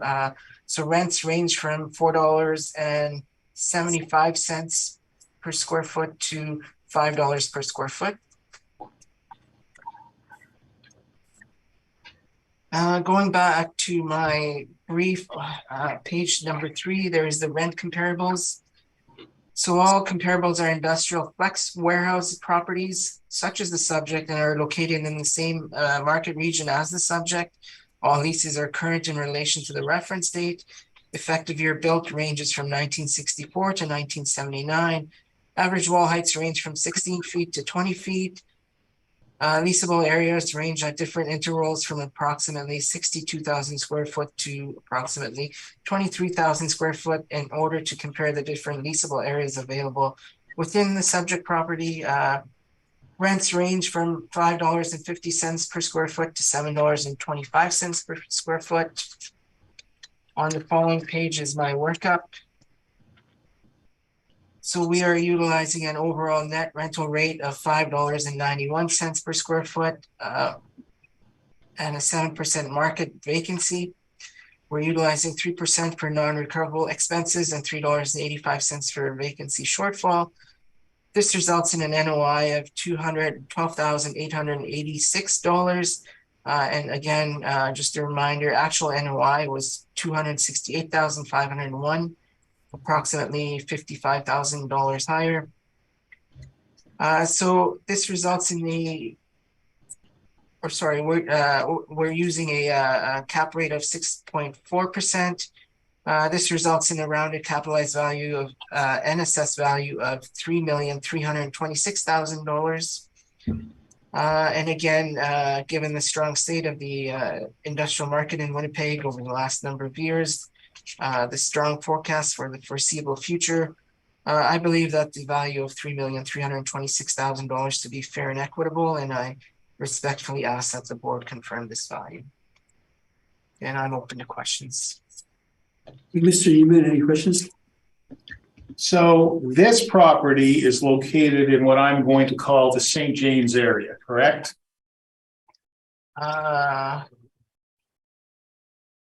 Yes. And I raised that only to make the distinction. The prior 4 properties were located in Inkster Industrial Park, and the remaining 4 are located in the St. James area.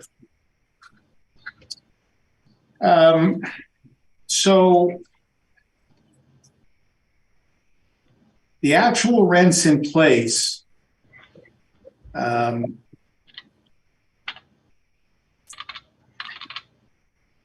do we agree that they create gross potential income of approximately $206,000?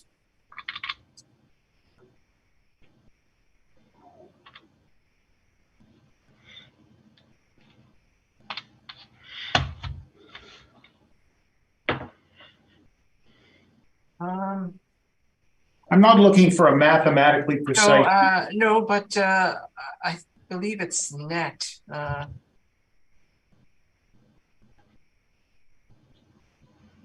Give me 1 second.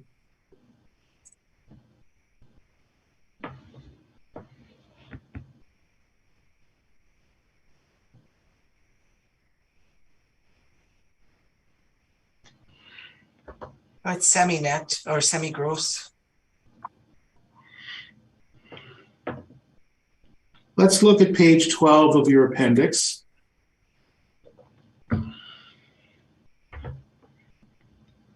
So you've got the rents listed. $485 a square foot for the 24,000 square foot tenant, Gales Wholesale. Diamond Ice Systems steps up at various points, and I don't care about the timing, but it ranges from $4.75 to $5.25. But at the effective date would have been, I guess it would have been $4.75. And then Alberta Wilbert Sales is $5. So, 42,000 round numbers times $5 is $210,000, but some of the rents are a little below $5. That's why I said approximately $206,000. Are we in the ballpark? Yeah, yes. And you used the phrase semi-gross.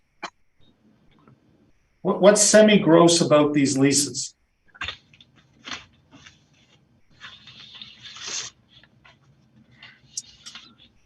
Well, it's double, it's not triple net rent, it's double net rent. It's from what I'm seeing here.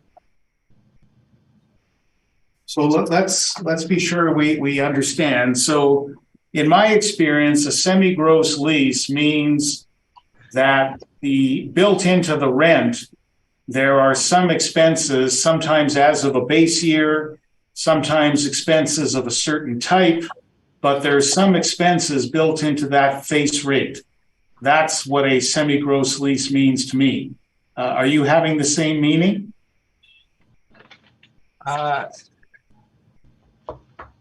Yes. Okay, so why do you think these are semi-gross? Well, they're recovering operating, they're recovering property, but I do not see admin recoveries. Okay.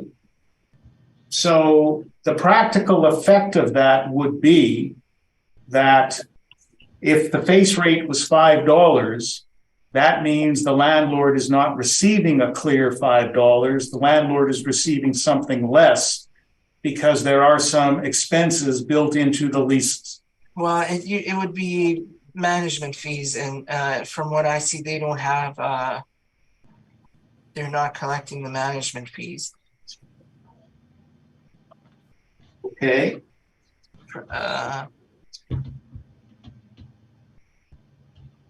From what I see, there's property management fees of $13,860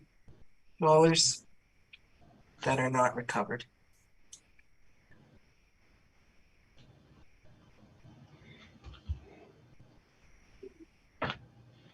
Because at some point, I think you said the actual net operating income is $261,000.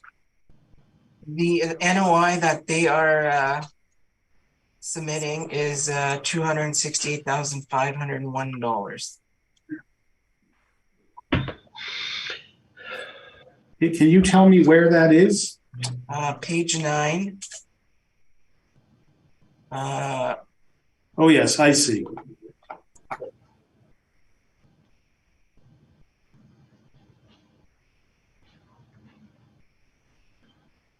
How are they getting $268,000 of net operating income when the gross potential rent is $206,000?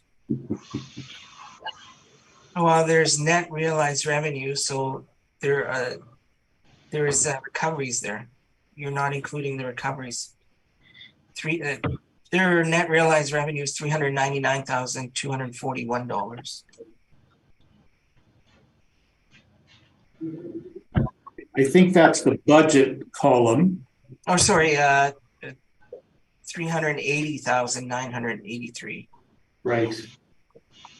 But typically those recoveries get washed out by offsetting expenses. Oh, they should.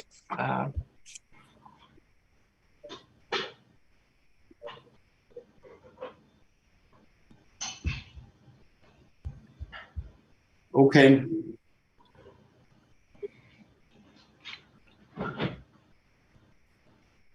So, but the model assigns rents of $5.91 a square foot average to the space, correct? Yes, And the rent roll reveals rents of approximately, let's call it $206,000, correct? yes. Okay.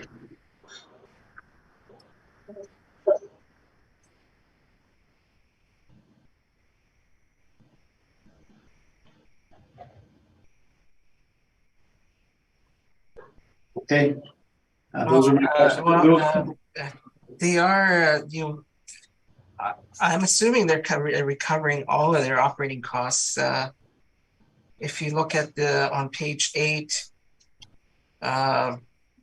appendix 8, this, the third paragraph from the bottom, recoverable operating costs of 177,464, which equals the recovery revenue. So Yeah. I must confess, this is a confusing statement to me, because in some places they seem to be imputing repair and interest charges. This is certainly a different format than I think we might be typically used to seeing. But be that as it may, those are my questions. Thank you. Thank you. Ms. Anderson, do you have any questions? Just in regards to the vacancy loss, I know in this individual case, it's 7%. Can you explain why 7% is applied? That's what we see in that market region. So this would, as Mr. Newman pointed out, is in St. James area. So that's where the 7% comes from. Okay. Okay. So it's model driven. It's market driven and entered into the models. The models picking up the market. Yeah. Yeah. Okay. Thank you. Those are all my questions. Thank you. Mr. Merritt, do you have any questions? No, thanks, Mr. Chairman. Yeah, I've got some questions that I don't think Mr. Doss Mohammed can answer, but hopefully Mr. Newman will be able to. So we'll get there. Okay, thank you very much. And so Mr. Newman, you can proceed. Okay, so if we go to page 2 of my brief, I am taking issue with the model rent. I note at the bottom of page 2 that the model rent says the gross potential income is $248,542, $5.91 per square foot. Rents in place range from $4.85 a square foot to $5 a square foot. And the most recent of those leases seems to have been done in July of 2020 for 10,000 square feet for Diamond Ice Systems. This is a 1962 vintage building. It's clearly an older building. Its wall heights are 17 feet. So again, clear ceiling is going to be somewhat less. Land to building ratio is 2.82 to 1, less than optimal. So I've got some comparables at the top of page 3 of my brief, including one on Border, which is 1 or 2 streets to the east, September of 2020. And it is admittedly larger space, so economies of scale would kick in to some extent. But again, it's an older building, not optimal, I would suggest. So in the end, I've selected a rate of $5 a square foot, and that creates gross potential income of $210,000. We then get to the non-recoverable issue. And again, if we jump ahead to page 13, page 13,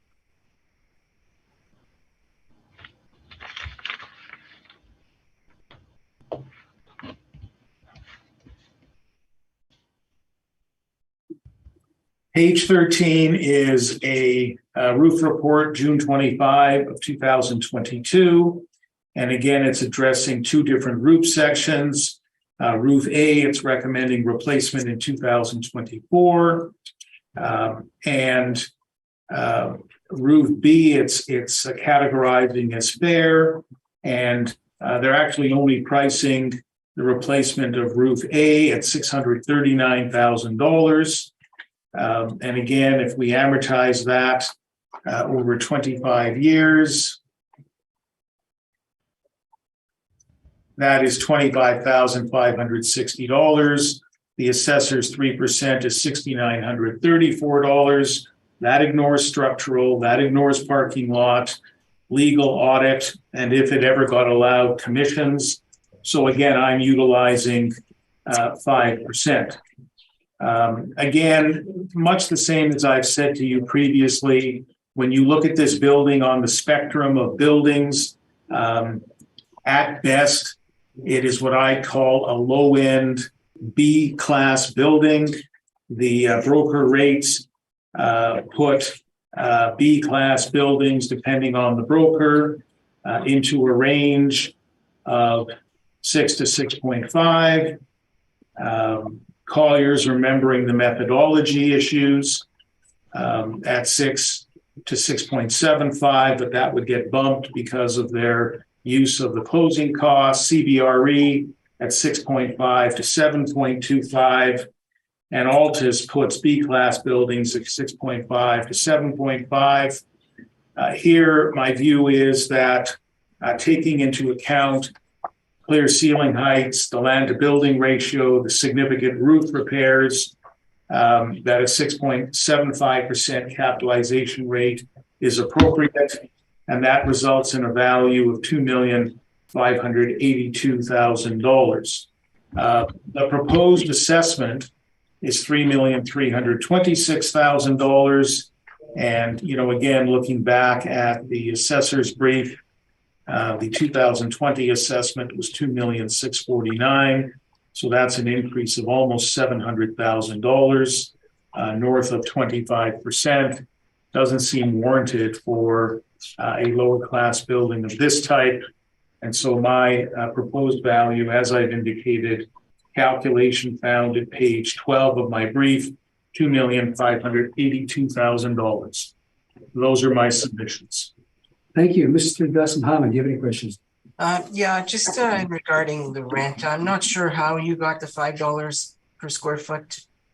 The properties you have chosen are significantly higher square footage wise, and I actually tried to look up 1200 Sherwin Road, and there's 15 roll numbers on that property and 121 premises, so I couldn't figure out where that was coming from. So I'm just wondering if you could let us know how you chose $5.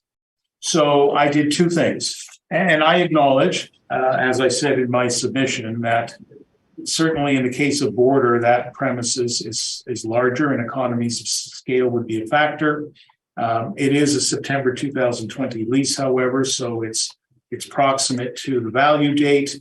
But what I did is I looked at the combination of these rents, and I looked at the combination of the actual rents in place, recognizing that one of those rents commenced at October of 2020. And for that reason, I selected $5. Okay, those are all my questions. Any questions, Ms. Anderson? I have no questions. Yeah. Any questions? Can you just hang on for 1 second? Yes. I just have one question here. It's probably just a typo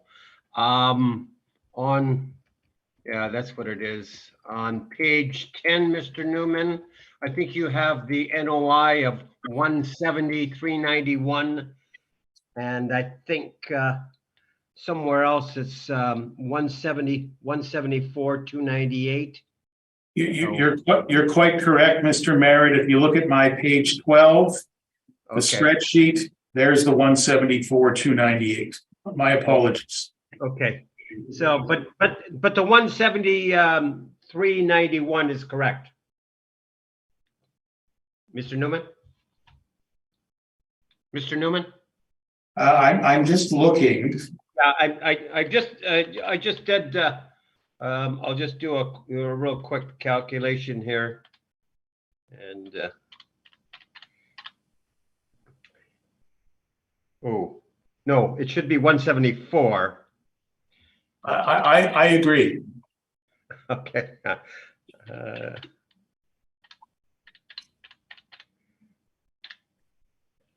Yeah, should be, NOI should be 174, 298. I agree. Okay, good. But the value is, and it's properly reflected in the spreadsheet at page 12. Yeah, okay. I have no further question, Mr. Chairman. Thanks for the question. I don't know if we have an answer. Is there's some discrepancy in the statements that that the owner has submitted, and so at least some questions that haven't really been answered. So I think part of what is going on here is that some of these properties have been managed by Morguard Investments. And historically, Morguard Investments is a property management firm associated with pension funds. And pension funds want different information for different reasons.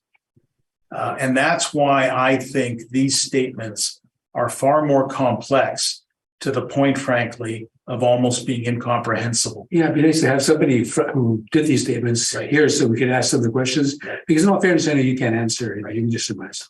Okay, thank you, Mr. Newman. We have to go through it. Okay, so we'll next go to our next property, which is 891 Century Street. Mr. Asman, when you're ready, you can proceed.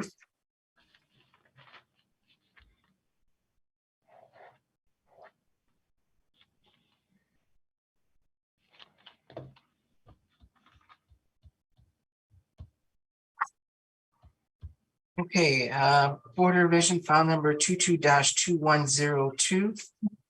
Roll number 070024050000. Address is 891 Century Street. Roll year is 2023. Reference date is April 1st, 2021. Assessed value is $4,908,000. Parcel use code is industrial warehouse. Number of buildings is 3. Number of premises is 1. Number of stories is 1. Actual year built ranges from 1961 to 1988. Effective year built is 1965. Wall height ranges from 11 feet to 17 feet. Zoning is M2 manufacturing general. Land area is approximately 98,000 square feet. Plan area is approximately 52,000 square feet. The gross floor area and leasable area are both 51,835 square feet. Land to plan area is 1.89 to 1. If you go to my appendix, page 1, there's the map of the subject area. It's located in northwest quadrant of the city. Page 2 is the subject parcel boundaries.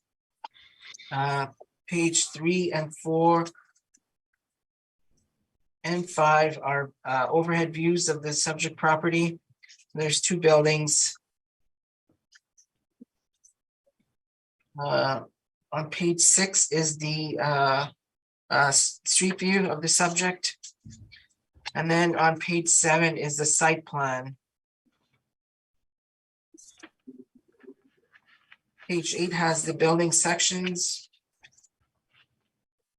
Okay, on page 9 is the income and expense statement that was submitted by the applicant.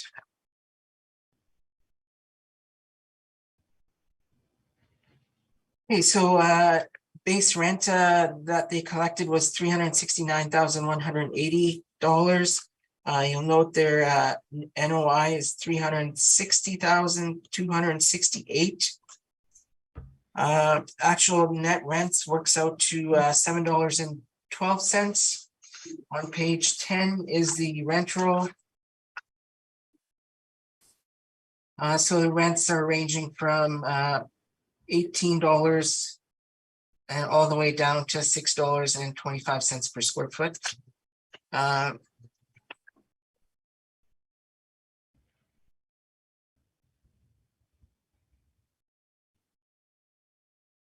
There's a slight discrepancy of leasable area, but I don't think it's material.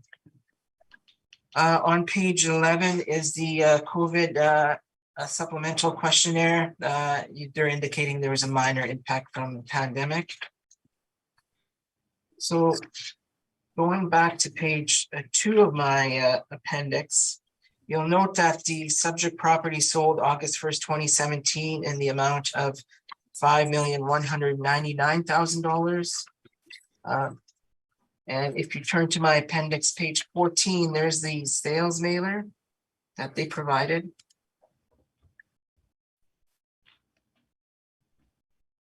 So you'll note that the consideration that they paid was $5,199,000. Number 3, it was a non-arm's length transaction in the open market. Number 4, there were no other real estate included with the purchase price. Number 5, there was a value appraisal report or opinion of value completed on the property, and that came out to $5,295,000. There was no leaseback agreement with the sale. They're indicating per question 15 that the overall condition of the building was average. And then on page 15, you'll note that they have a mortgage of $3.9 million. They put down cash of $1.299 million for a total of $1.599 million. And you'll note that as per question 32, they based their purchase price on the property's net income, and they utilized a cap rate of 7% at that time. Okay, going back to my rent comparables on page 3 of my brief. So all comparables are industrial storage warehouses, such as the subject, that are located in the same industrial market region as the subject. All leases are current in relation to the reference date. Effective year built ranges from 1952 to 1974. Average wall heights range from 14 feet to 18 feet. Leasable areas range at different intervals from approximately 2,000 square feet to approximately 30,000 square feet in a similar fashion to the subject in order to compare the different leasable areas available within the subject. Net rents range from $6.50 per square foot to $11 per square foot. Then on page 4 is our workup. So we're utilizing an overall net rental rate of $7.08 per square foot, a 7% market vacancy rate, 3% for non-recoverable expenses, and $3.85 per square foot for vacancy shortfall. This results in an NOI of $316,582. We're utilizing a cap rate of 6.45%. This results in a rounded capitalized value and assessed value of $4,908,000. And I, just point out the sale 5 years prior to the reference date at $5.199 million. We're under that. So given the strong state of the industrial market over the last number of years, the strong forecasts, the sale in 2017, I believe that the assessed value of $4,908,000 to be fair and equitable, and I respectfully ask that the board confirm this value. And I'm open to questions. Thank you very much. Mr. Neiman, any questions? Appendix 3 is the overhead photo. Let's have a look at that.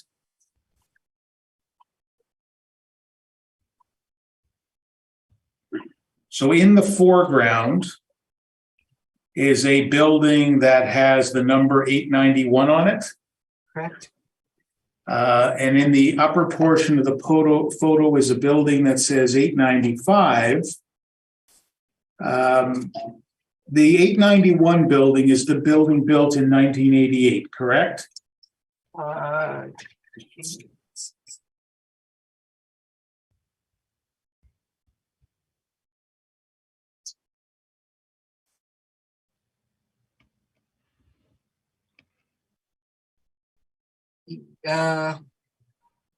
Yes, And also built in 1961, if you look at your page, appendix page 8, is what's called Building 2, also built in 1961. yes, And then finally, Building 3, as we discussed, built in 1988. If we come back to the photo for a moment, and let's look at page 4. So at the bottom of the photo, that's Century, correct? yes, yeah, And immediately above the property line, so the 895 section of the property, there's what I'm going to call the big building, the big roof, and then there's a smaller building, a smaller roof, lower in height at the front of it, correct? yes, Okay. So now let's go to page 10 of your appendix. That's the rent roll. Correct? yes, And so the 891 address, that is an area on the right-hand column. We see the area leased.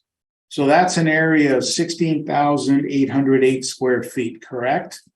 yep, And that's the single building that's shown as 891 in your photos. correct. And that lease has an expiry of January 31 of 2022, correct?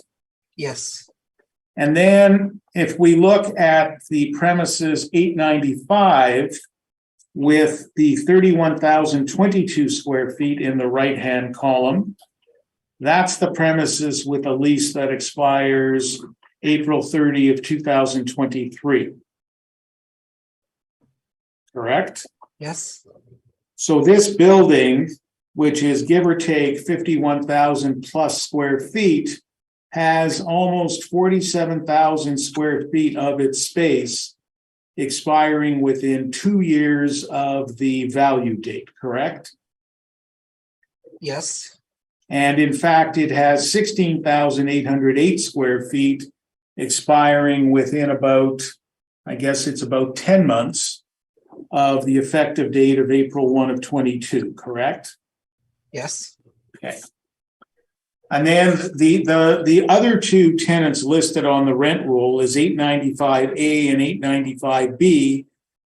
Those tenants make up the office areas in that smaller, lower height building that's at the front of the 895 building, correct? yes, Okay. And so just coming back, we have a land to building ratio of 1.89 on this property, correct? Yep.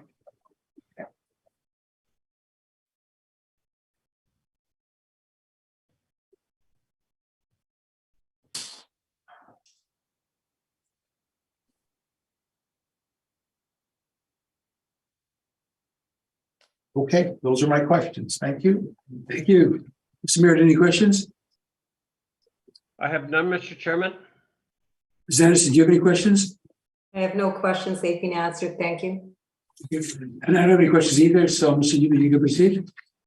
So in this case, the assessor's rents are accepted. So our issues become non-recoverable and capitalization rate.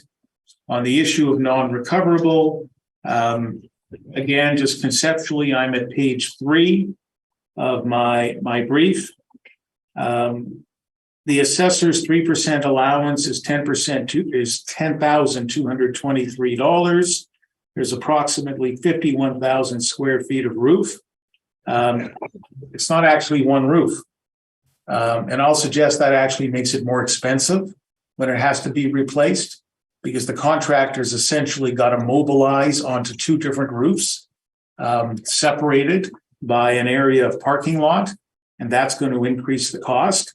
But in any event, If you take 51,000 square feet at $12 a square foot, that's $612,000. Amortizing over 25 years is $24,480. The assessor's allowance is $10,223. Again, other structural repairs, legal audit, leasing commissions, if they were allowed. It's not enough, and I'm using an allowance of 5%. In terms of the balance of the building, so the assessor's capitalization rate is 6.45%. Again, in the spectrum of buildings, it's got a low land to building ratio of 1.89 to 1. That's not ideal. It's got it's got wall heights in the old sections of in the oldest section, the largest section of 31,022 square feet. That wall height is 14 feet, which means the clear ceiling is going to be about 12 feet. Again, less than ideal by certainly by any measure. Even the newer building, 1988, and the 891 building, as we've called it, that's got 17 feet, so that's going to get us to 15 feet clear. Not ideal. Certainly at April 1 of 21, any purchaser of the building is facing the prospect that the occupant of the 891 building, 16,808 square feet, has a lease expiring January 31 of 2022. And there's no guarantee that they will renew. Now, Mr. Diamond, I remember in another hearing, you asked the assessor the question. Just because the lease is expiring doesn't mean they leave, does it? And the assessor readily agreed with you. And in that case, I was able to say to you, the tenant gave notice that they were going.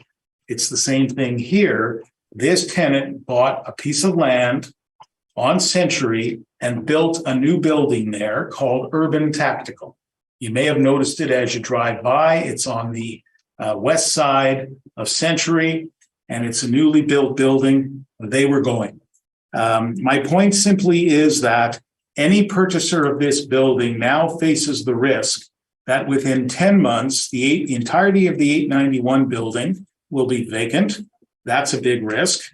Also faces the prospect that within 24 months, the 31,022 square foot building might be vacant in its entirety. That is a very big risk, I suggest to you, for any purchaser.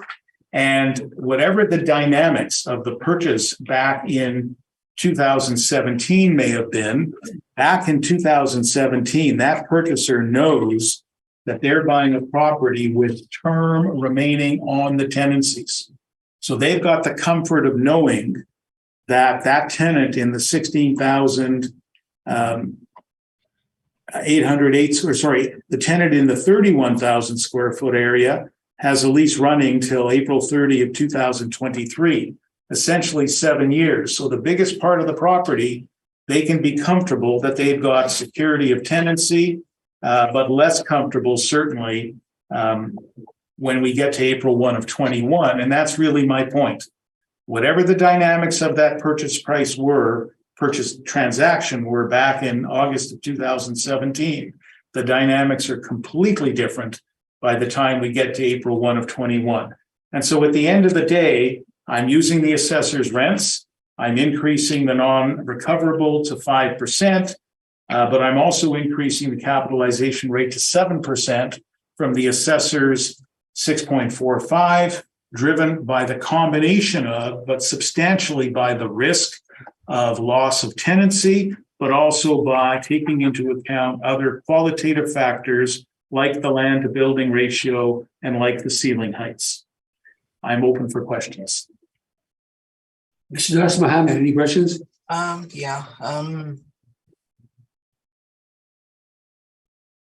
Sorry, I just missed it. You said one of the tenants or the tenant at 895 gave a notice to vacate?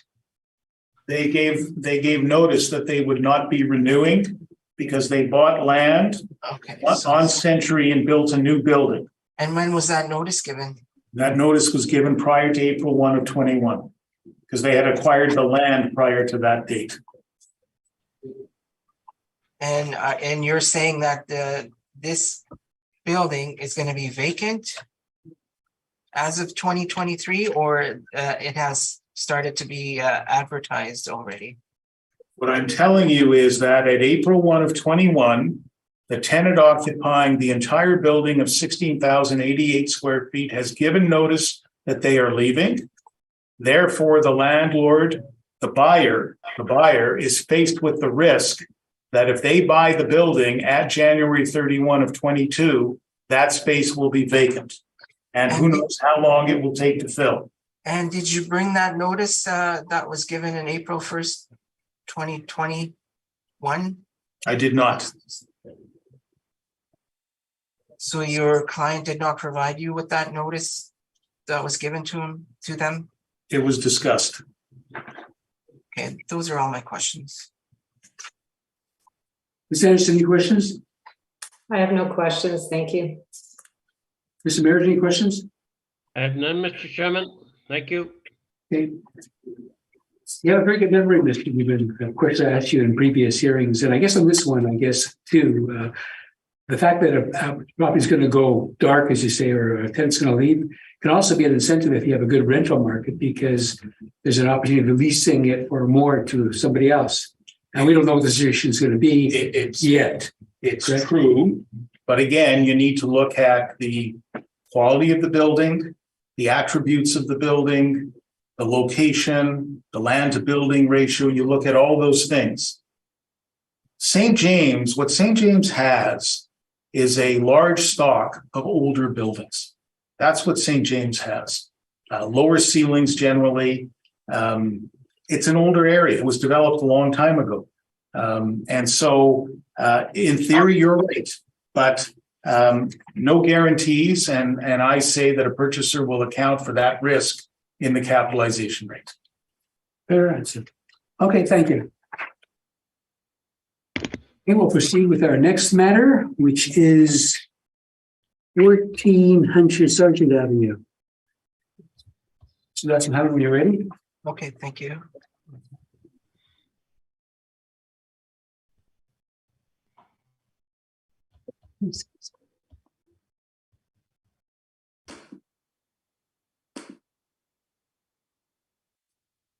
Okay, Board of Revision file number 22-3118.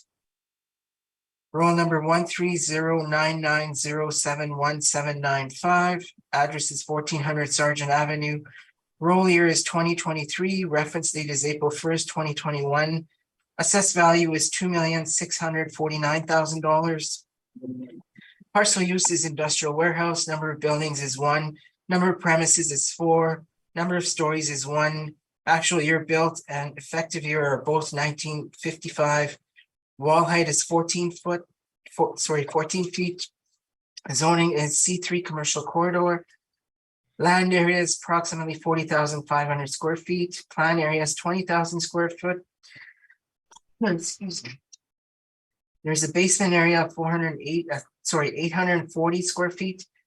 Gross floor area is 20,840 square feet. Leasable area is 18,423 square feet. Line to plan area is 2.03 to 1.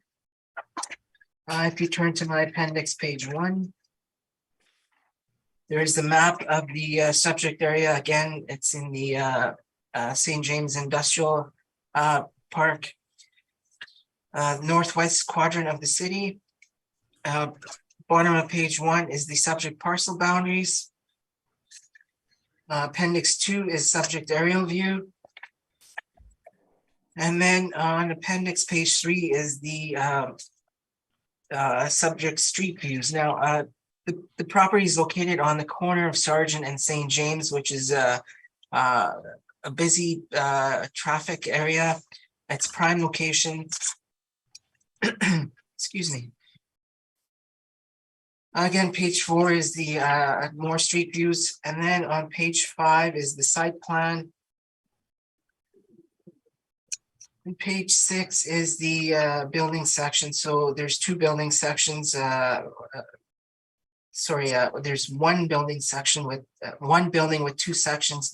There is the main area of 20,000 square feet, and then there's a second story of 20,000 square feet and a basement of 840 square feet. Sorry, let me just read that again.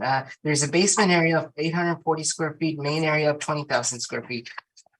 So it's 20,000 square feet above ground total. On page 7 is the income and expense statement that they submitted. You'll note that the net operating income is 162,859 on there. On page 8 is the tenant roll. So this building is part owner occupied. The owner is in unit 1B there at Brewers Direct. The other rents range from $15 per square foot all the way down to $6.43 per square foot. Their base rent is $8.79. That does not include the owner's unit.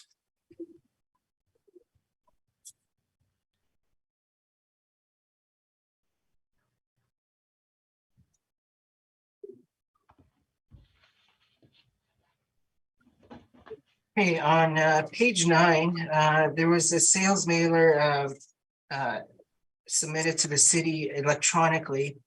So they didn't fill out the whole sales mailer. But you can see right in the middle there, the building was sold for that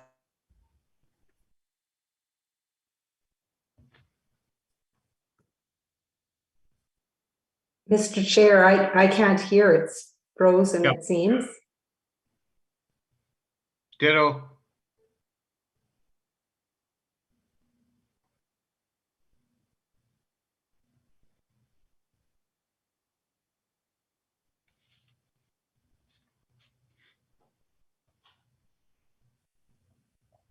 Oh, Have we lost our contact? we lost our connection. Now I'm back. Gail?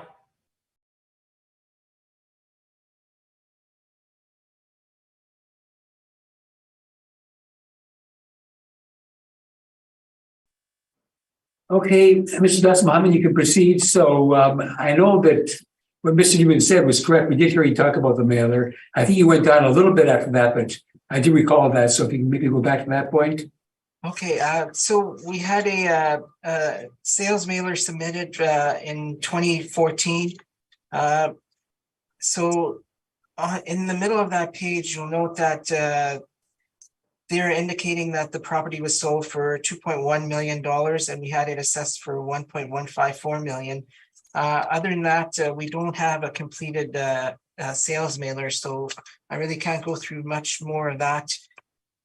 So going back to my rent comparables on my page 2 or 3 of the brief, all my comparables are industrial storage warehouse properties, such as the subject, and are located in the in St. James Industrial Market region, like the subject. All leases are recent in relation to the reference date. Effective year built ranges from 1957 to 1975. Average wall heights range from 11 feet to 18 feet. Leasable areas range at different intervals from approximately 2,000 square feet to 6,250 square feet, in a similar fashion to the subject, in order to compare the different leasable areas available within the subject. And net rents range from $8.20 per square foot to $13 per square foot. On page 4 is our workup. So we're utilizing an overall net rental rate of $8.91 per square foot and a 7% market vacancy. We're utilizing a 3% for non-recoverable expenses and $3.85 per square foot for vacancy shortfall. This results in an NOI of $143,000.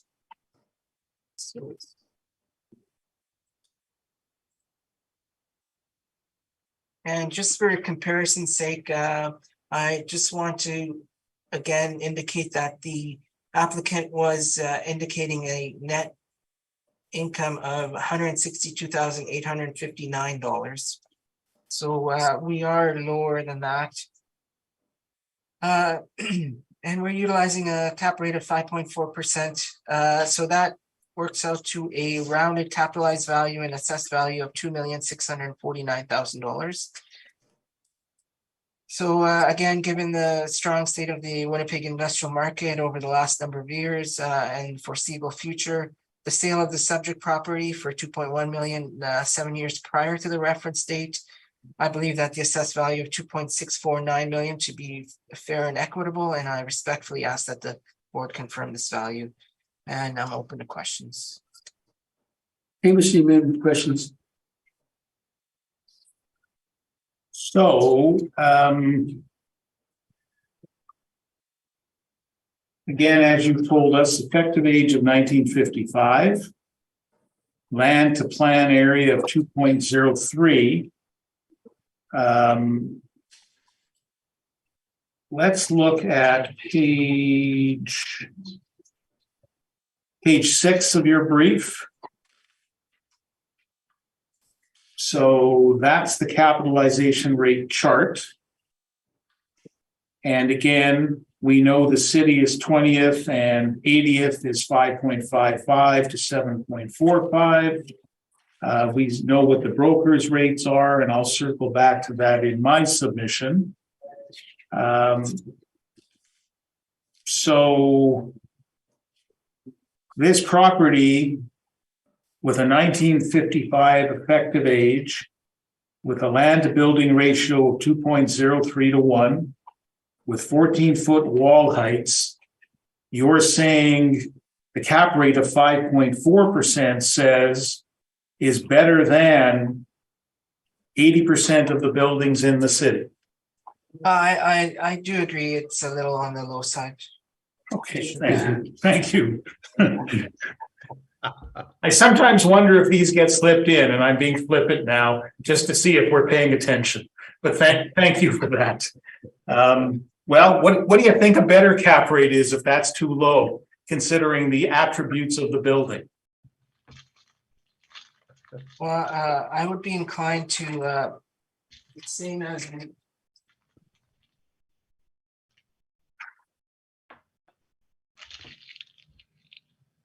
I would be inclined to go 6.25, maybe between 6 and 6.25 would be considered what I would consider. Okay, that's progress. Thank you.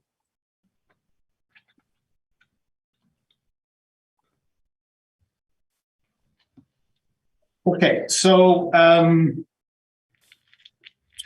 I think those are my questions. Thank you. Mr. Mayor, any questions? I have none, Mr. Chairman. Dennis, do you have any questions? Just to go back to the cap rate, my question is, so the previous property that we looked at, the cap rate that the city had worked with was 6.45. Are you suggesting that would be too high for this one? You indicate that you agree it should be adjusted perhaps, but from 5.4. Yeah, I'm just taking into consideration the sale that was 7 years prior to the reference date. So I'm not suggesting if you use that cap rate, it would be much lower than the sale. So it should be higher than the sales price. So yeah, that's what I think. Okay. Thank you. That's all my questions. Okay, so you're prepared to make an adjustment to the cap rate, and that's a recommendation? Yeah. Okay, to 6.25. Could the cap rate model be any way influenced by the fact that this property is on Sargent Avenue and that part of the building is used for retail purposes? I'm thinking that's what it was, yes. Bruce Direct, I think, is in there. Yeah, And they carry out a retail business there.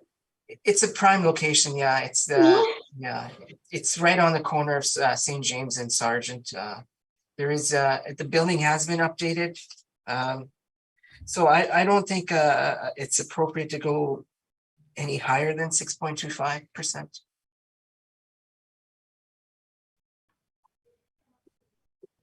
But yes, I assume the cap rate is that high because of the location.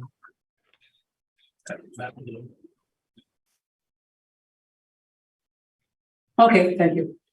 Okay, Mr. Newman, you can go. Okay, I'll be brief. At page, starting at page 13 is a roof report.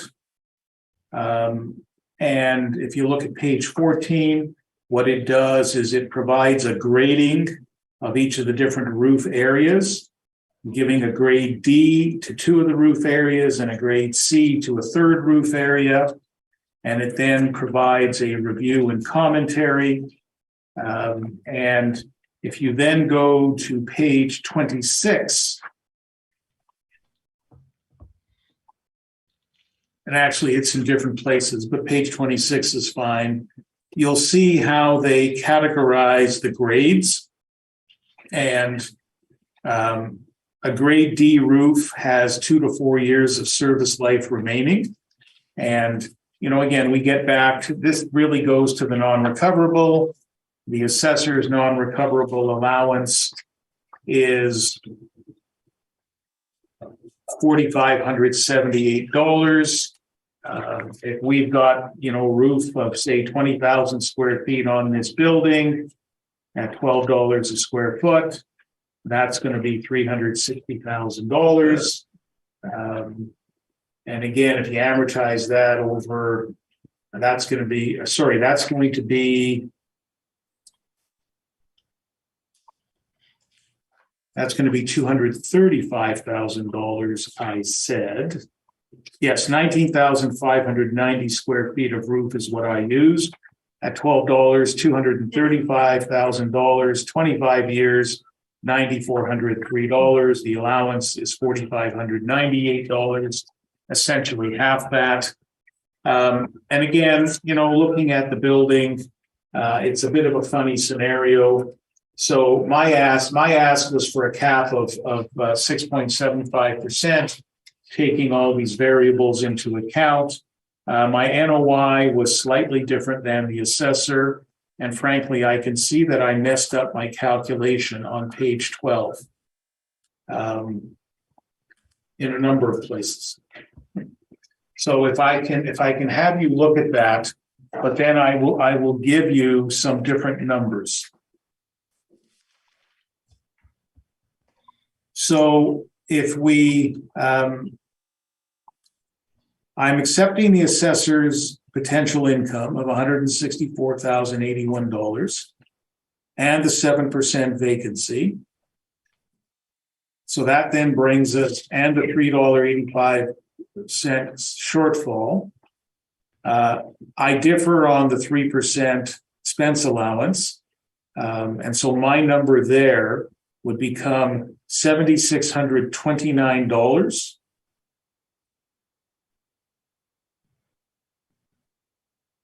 And the net operating income would become $140,025.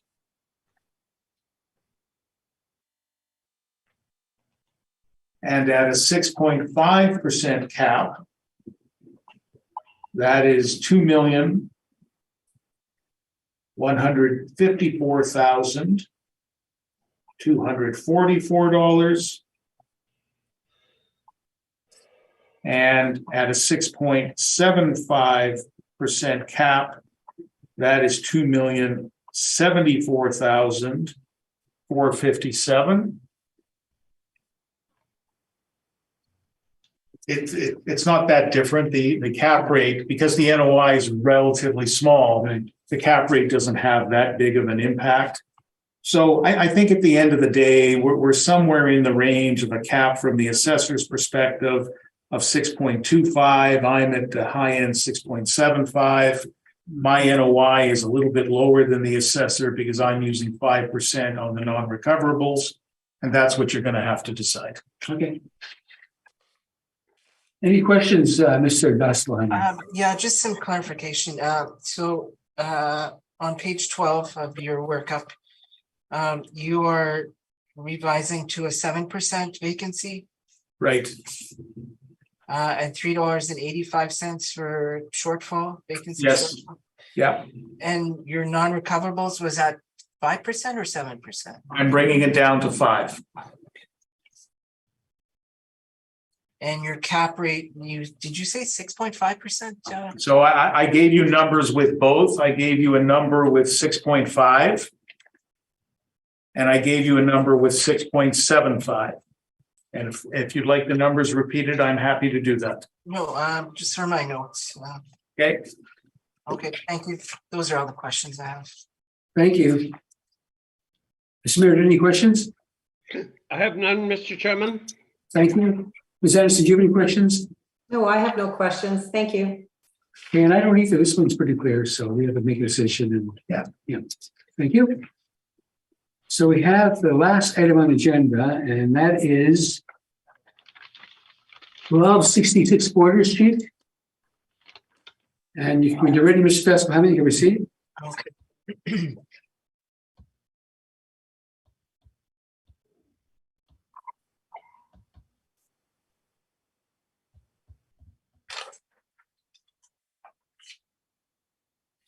Okay, Border Revision file number 22-2048, roll number 070111260000.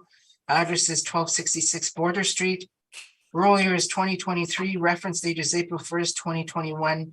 Assessed value is $4,184,000. Parcel use is industrial warehouse. Number of buildings is 1. Number of premises is 6. Number of stories is 1. Actual year built is 1975 and effective year is 1975. Wall height is 20 feet. Zoning is manufacturing general M2. Land area is approximately 96,000 square feet. Plan area is approximately 45,000 square feet. Gross floor area is 44,996 square feet. Leasable area is 44,760 square feet. Plan to plan area is 2.13 to 1. On appendix page 1 is the map of the subject area. It's again located in the St. James Industrial Park. Appendix 2 is the subject parcel boundaries. On appendix 3 and 4 are the overhead views of the buildings. So you could see on appendix page 4 on the back of the building, there's some overhead doors. And you could see one semi leaving the premise there on the left hand or right hand side. On page 5 is the subject street view. And then down at the bottom on page 5 is just some comments from a listing brochure. So you can see they're indicating that it's an excellent warehouse office space. There's front docks, rear docks, loading docks. And there's a clearance of 18 feet. Good access to major transportation routes, parking on site. And again, front and back grade level loading docks. On page 8 is the income and expense mailer.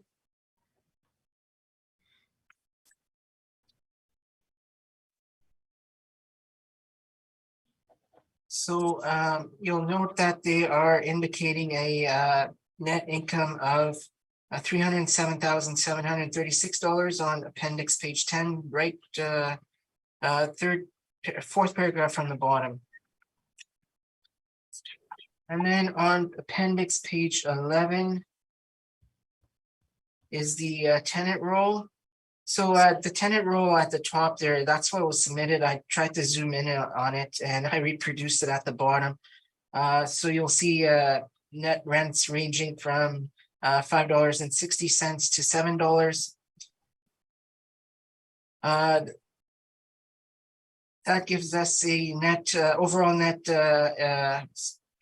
rent per square foot of $5.93. And you'll note that some of the net rents are step-up rents. Okay, so going to my comparables on my page, or sorry, yes, my comparables on page 3. You'll note that all comparables are industrial flex warehouse properties, such as the subject, that are located in the industrial St. James market region. All leases are current in relation to the reference date. Effective year built ranges from 1963 to 1980. Average wall heights range from 14 feet to 20 feet. Leasable areas range at different intervals from 2,800 square feet to 12,500 square feet in order to compare the different leasable areas available within the subject. Net rents range from $6.50 per square foot to $7.25 per square foot. So on the following page is our workup. So we're utilizing an overall net rental rate of $6.57 per square foot, a 7% market vacancy rate. We're utilizing 3% for non-recoverable expenses, $3.85 for vacancy shortfall. This results in an NOI of $253,149. We're utilizing a cap rate of 6.05%. This results in a rounded capitalized value and assessed value of $4,184,000. Again, I just remind you of the NOI of the subject property of $307,000, which is quite higher than what we have. So given the strong state of the industrial market in Winnipeg over the last number of years and the foreseeable future, there was a transaction that took place post-reference. I will mention it. I believe that the assessed value of $4,184,000 to be fair and equitable, and I respectfully ask that the board confirm this value. And I'm open to questions. Thank you. Christine, any questions? So, so a 6.05% capitalization rate. And if we look at your page 6, that's certainly below what CBRE or Cushman and Wakefield are reporting for Class B buildings, correct? Yes. And very close to the 20th percentile, which the city says of 5.55. So again, land to building ratio of 2.13. You made mention of appendix page 4. You pointed to the photo and you described it as a semi-trailer leaving. Yes. How do you think that trailer got there? I suppose from the other side or the same side. Okay. I'm going to suggest it could not get there from the other side because there is no way the turning radius for a 53-foot trailer and a tractor is going to let them get around those corners. I think more likely what happened is it backed down that lane. And what it's doing is it's unloading in that laneway. Do you think that's more likely?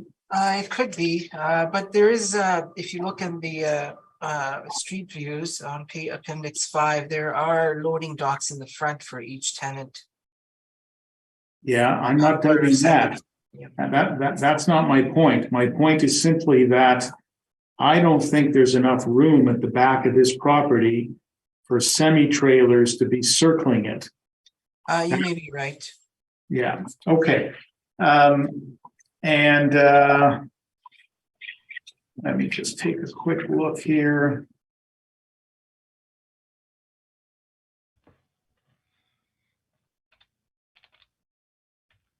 That's it.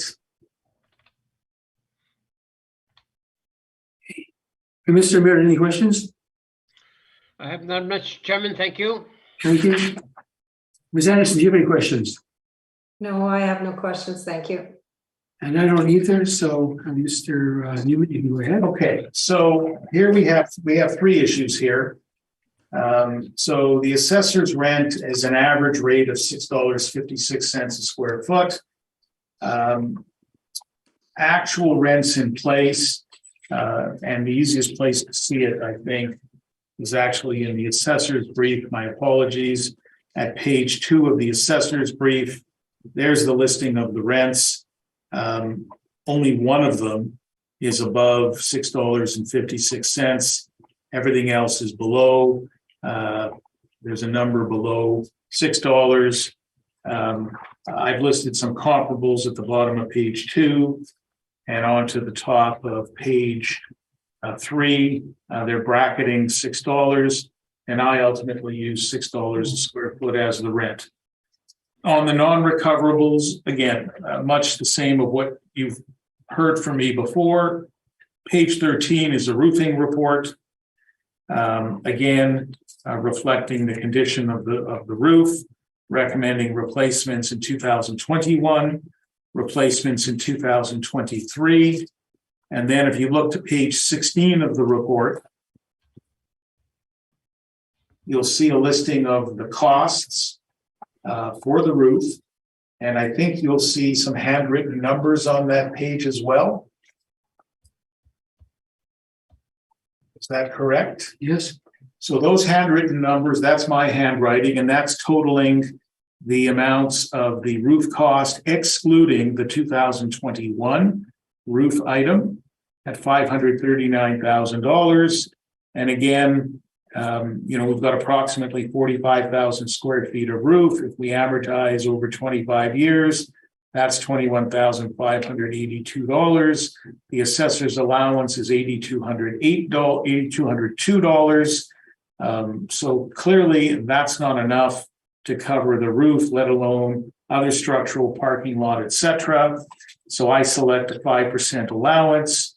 I come back to the capitalization rate, and we have the model, the black box of the model, and exactly what it does. But at the end of the day, what I'm suggesting is that this is a building with some risk issues in terms of the replacement of the roofs. I've selected a capitalization rate of 6.75%.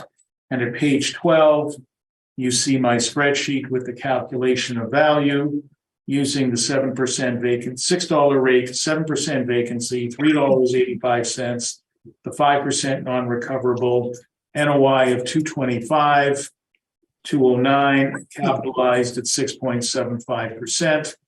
And that brings us to the value of $3,336,000. Those are my submissions. Thank you. Mr. Das Mohammed, any questions? Yes, please, just one. Your NOI is 225,000, and the client is your client is indicating almost 310,000. Why such a discrepancy? Well, we come back to what we had in one of the earlier hearings. Even at your gross potential income at $6.56 a square foot, that's only going to get us to $293,000 of gross potential income. How are we getting to a $307,000 NOI, which is higher than the potential? And of course, so I don't know what that 307 is. And again, we come back to part of what we discussed before. It's an unusual format of financial statement. But at the end of the day, what we're valuing is the market. The market always builds in vacancy and non-recoverable at appropriate rates and then capitalizes at the appropriate rate. So your net realized revenue or what they're reporting on my appendix 8 is 502,209. So wouldn't you need to adjust your non-recoverables or your cap rate to come closer to what they're recovering? If you look at appendix page 8, their recoveries are quite significant. Well, the recoveries are the property tax of $83,000. And it's the CAM of $155,000. And so the recoveries total $238,000. And you add that to the $265,000 they're showing as the rent. So remember, your model is showing $293,000. Their actual is showing $265,000. The fact that they're then recovering another $238,000 is frankly neither here nor there, because that's washed out by expenses. Well, after expenses, they've made more money than the rent they've collected. Well, again, that's what this thing seems to suggest. But I think there's some things that we don't understand about this, that they're somehow, for their purposes and purposes of pension funds, they're imputing certain costs. And again, I don't understand exactly what they're doing. Okay, those are all my questions. Ms. Anderson, any questions? No, I have no questions. Thank you. Mr. Mayor, any questions? Thank you, Mr. Diamond, but no, thank you. And I don't either. Thank you very much. It's been a long afternoon, but Thank you, everyone. Nice visiting with all of you. And you as well, everybody. Reed. Thank you. Thank you. Have a good evening. You too, everybody. Yeah, this all matters on the agenda, and we now close this hearing. Thank you.